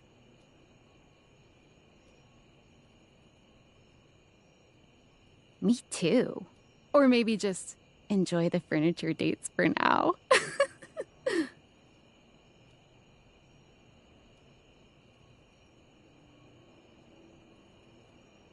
Like what? Oh, like actually doing kisses IRL? I can't take you seriously. Well, this has been fun, but I have a meeting in 3 minutes, and I really want coffee first. So, gotta go fast. Bye.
Oh, look who it is.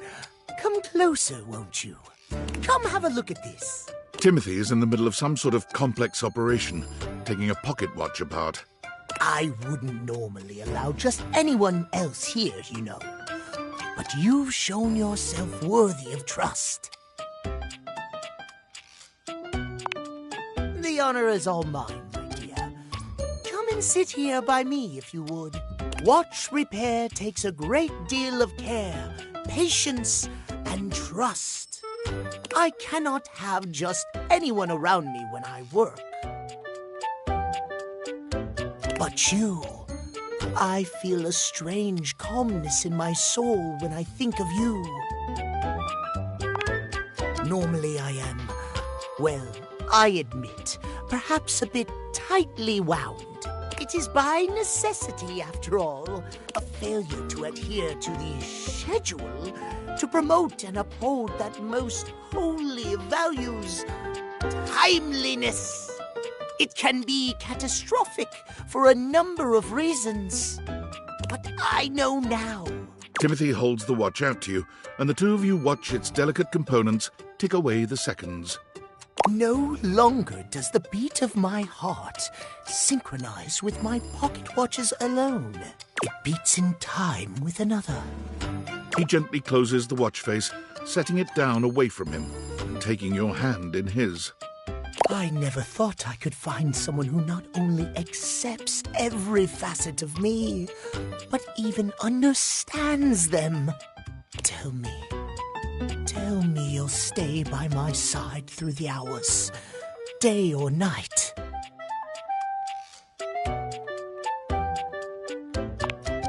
Really? He laughs, happier than you've ever seen him. You've never seen him look at anything but his prized watch collection like this. You've made me so happy, my darling. I cannot believe I can truly have it all. I haven't allotted any time to it in the schedule, but perhaps I could finish my work later in the day, and you and I could spend some time together. Oh, the way I feel now.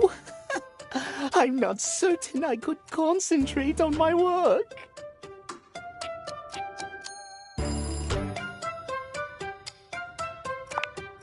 Oh, my! Well, then. Timothy gently gathers up his pocket watches, moving them somewhere safer for the moment. Then he's taking your hand in his, leading you somewhere more private. This is unprecedented for me. I never imagined a break from schedule could be so intoxicating. Yes. Timothy's a bit shy at first, but he takes to you quickly. For someone who is so regimented, he's surprisingly spontaneous. You're so wrapped up in each other, hours pass before you even realize it. This might have started awkwardly at first, but now nothing feels more natural.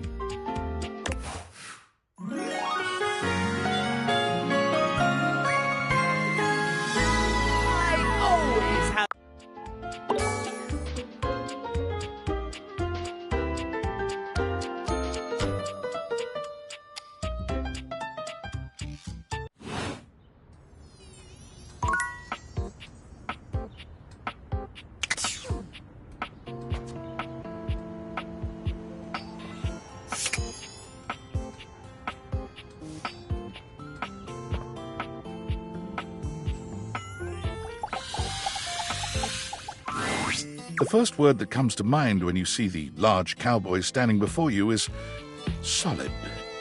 This guy is big, and he looks built to last. You might be intimidated were it not for the kind expression on his face and the sweet way he doffs his hat at you. No one's ever asked you this, but if you had been asked to imagine what your table might look like as a human, you think this would be pretty close. We've known each other for a real long time now, but we ain't ever been properly introduced. So, first things first, name's Abel, and I'm your table. And second, that is one fantastic red shirt you got on. Howdy.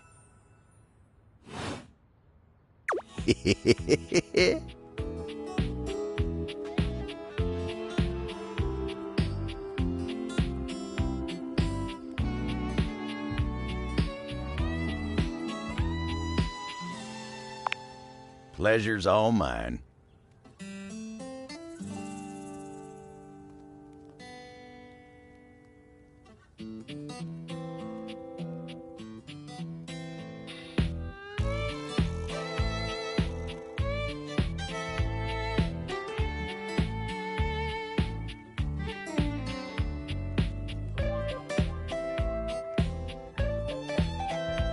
You know, as a table, it's my job to hold things up all over the house. And I take my job real serious. So, if you're here talking to me now, you must need something more than just my support. And if there's one thing Abel's gonna do, it's make sure everyone in this house has what they need. So, what can I do you for? There's gotta be something.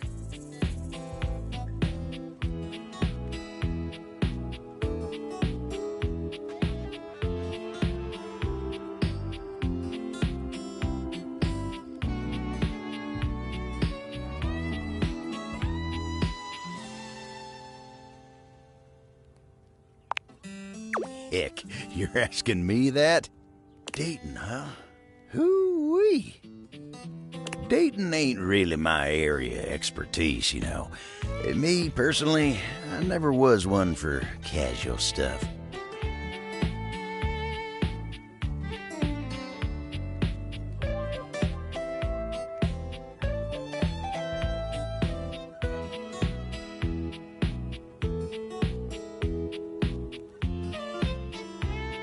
If you're looking for someone who knows people, though, you might want to talk to Kopi. You'll find her nearby.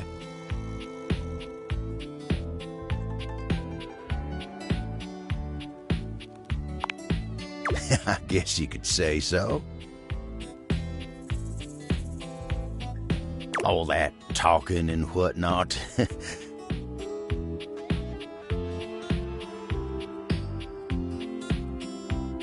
Trying to fit each other's history into bite-sized portions? Oh, it just ain't my speed.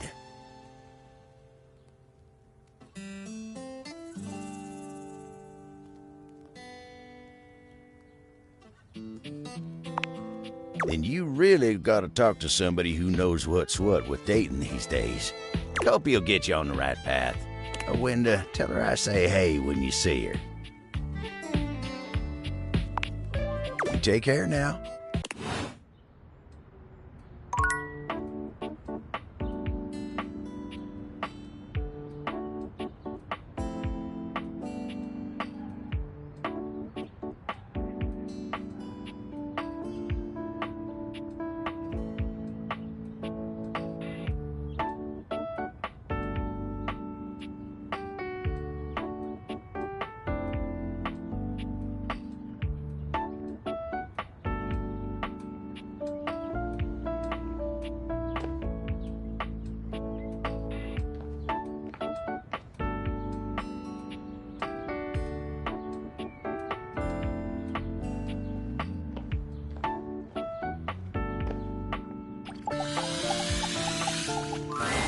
Looking for the place to do laundry? Right this way. We have loads of strange folk here. Would you like to hear? We have Titus the detergent, Washford and Drysdale the stackables, and Harper the hamper. Who would you like to know more about?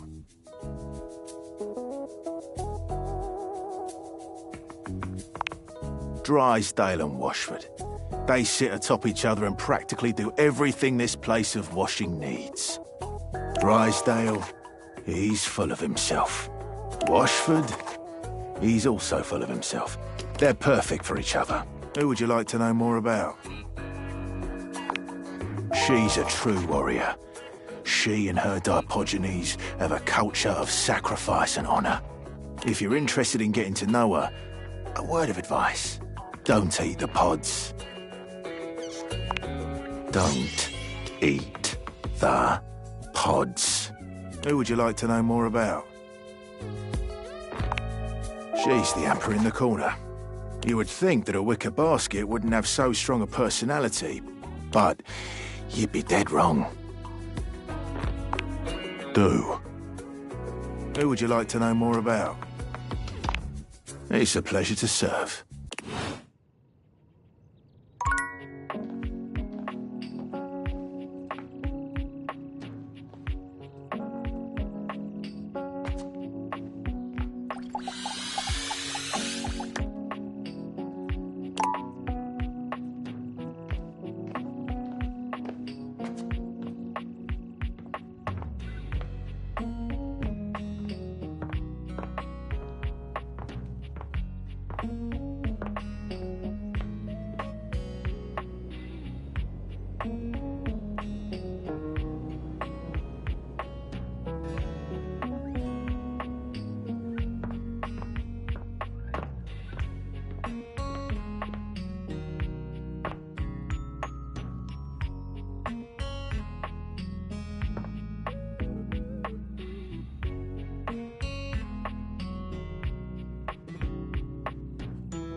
Shadowlord greets you in his own unique fashion, throwing his arms open wide as he calls out to you. The lights dim and the shadows reign supreme. The doors of the abyss open for yours truly. Ah, a dark day to you, my penumbra. Ooh, I have something I want to show you. Evidence of my power returning. During our previous exchange, you questioned if our discussion was monumental in any way. Now, observe closely. Come to me, servants of the night! Shadowlord stands stock still, arms spread wide with his head tilted up. He seems to be waiting for something. Ooh. Ah. Ooh. He starts, turning to look at something you can't make out. He points triumphantly. There!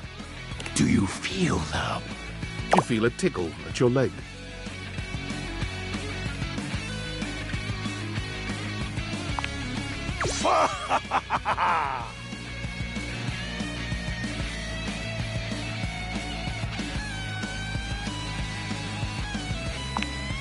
These many-legged, mischievous nocturnal critters hide in the dark until true darkness. Then they prey at their peak in the shadows. Do you believe me now?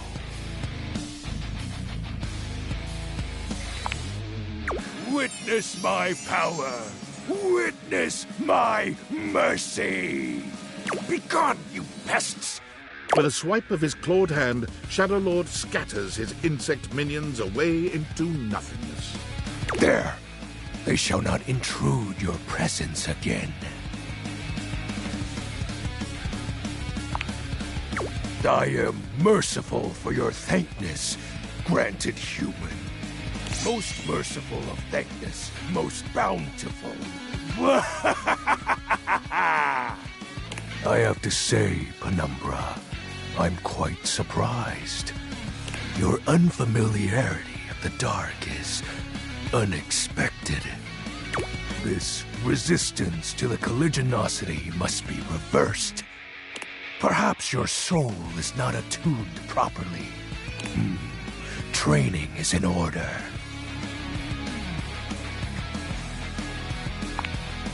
Yes. Conversation will keep darkness in our mind tempered and in our control. Just as you participate in the labors of light, surely you partake in the leisures of darkness as well. What activities do you enact in the shadows? Regale me with every detail, Penumbra.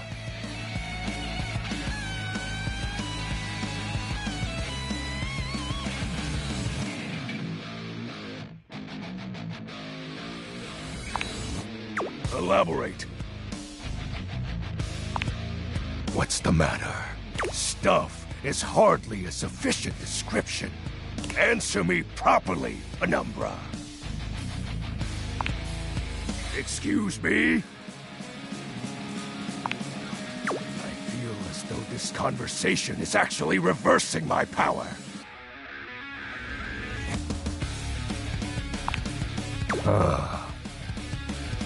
He just didn't want to say the other thing, right?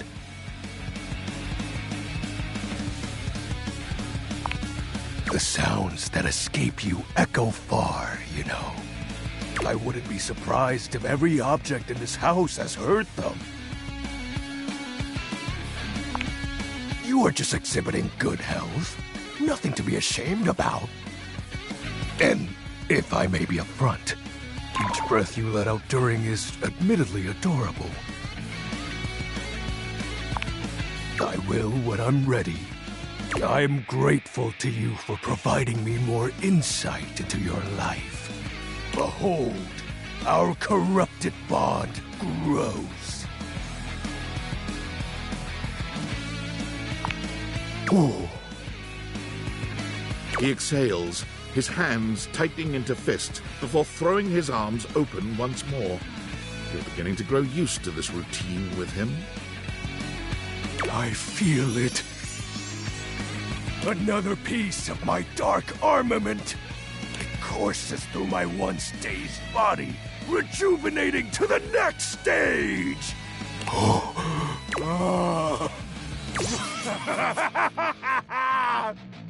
Excellent. My form is stronger, yet still incomplete.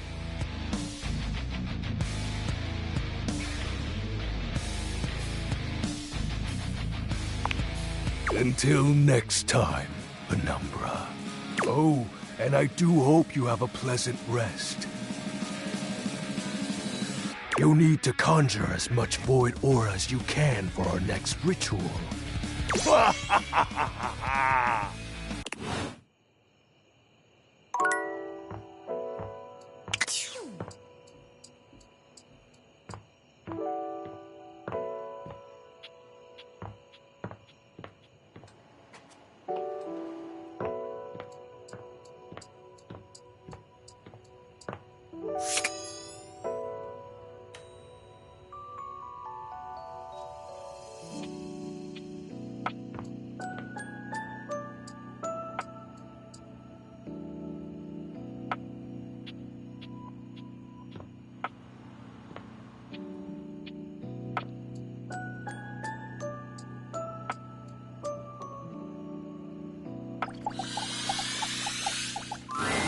You've never been ashamed of your interest in tabletop games, but ever since you stopped seeing people, you've spent far less time role-playing than you used to.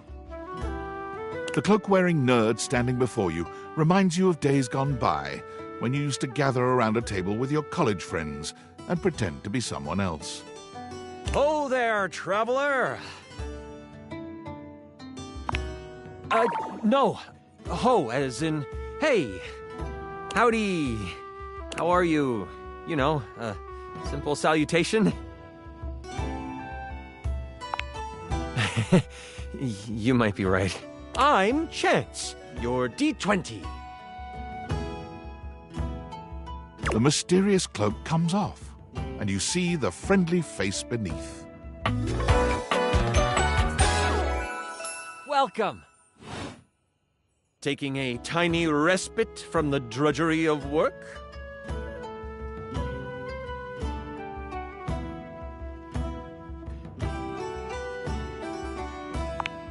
I actually have no idea. All I do is play. If you are up for a real adventure, I have just the thing for you. Have you ever heard of grottos and gargoyles? Really? By the flowing... Can I tell you all about it? I mean, yeah. G&G is one of, if not the greatest game that is... It's a role-playing game, so part of the fun is really getting into it. It's all about using your imagination. I, serving as your chronicler, present the player with... You could search the deep, dark caves scattered across the bookshelf bluff. Or, my personal favorite, start in the small village of Decor, listening to... Oh, I mean, it's fun if you try it out. I promise. It's my favorite thing to do. I'm gonna roll it to you straight. I'm kind of looking for someone who is willing to share in my interest. And I've been tossed around before. My heart just can't take it. So I'm gonna roll a stealth check and just not engage with you. No hard feelings, I hope.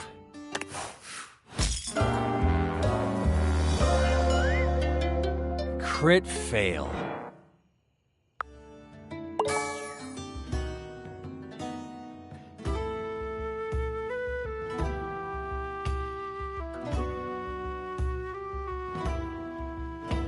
Crit fail, baby. No saving throws here. A well-dressed figure saunters into the room, tossing his locks over one shoulder as he shoots you a look that makes you shiver. There's an aura of danger about him, as if he delights in the misfortune of others and is eagerly anticipating yours. Well, well, well. I can't believe it. You really did it. Yep. It's a wonderful feeling.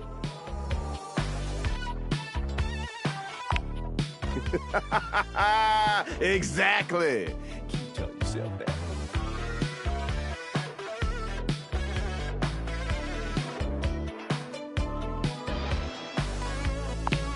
He places a hand on his hip, giving you a knowing look. I'm a hot topic. Surprised you haven't heard about me already. I'm Regina Rejection. But you can call me Reggie.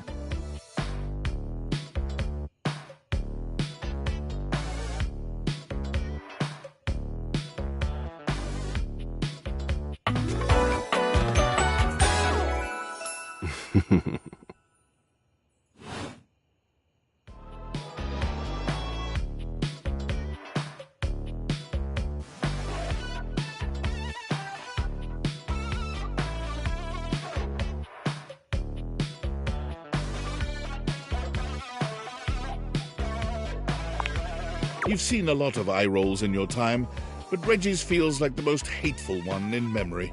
You think I care about gender norms when I'm dressed like this?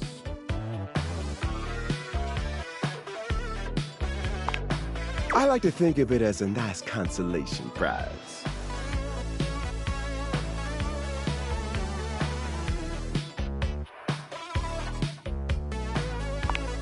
I'd be delighted, but I'm gonna... Listen, bitch. I'm giving you special access to me here on this app I'm putting on your phone. Have a chat anytime you like. Reggie takes your phone, typing something into it. He turns your phone back around to show you a funny little icon that looks like a broken heart.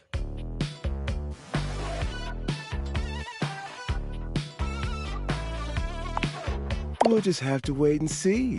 That'll be a feat. I'll come by to check on your progress if that's your goal. Let's just say, I really can't wait.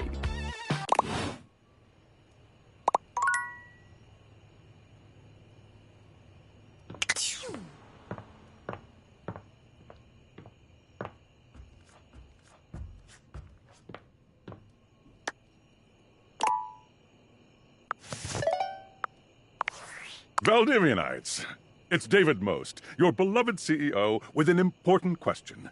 What do the following items have in common? Cellophane, eyeglasses, and bottled water.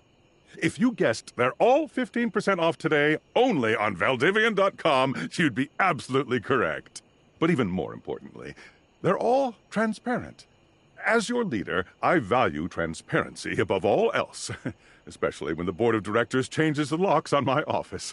Message received, Ian. With that spirit in mind, I need to share some difficult news with you today. I have not been entirely candid regarding my lost sunglasses. Firstly, the lost item was thankfully not my sunglasses. My sunglasses were handcrafted in Italy by blind artisans, are inlaid with conflict diamonds, and are locked in my safety deposit box.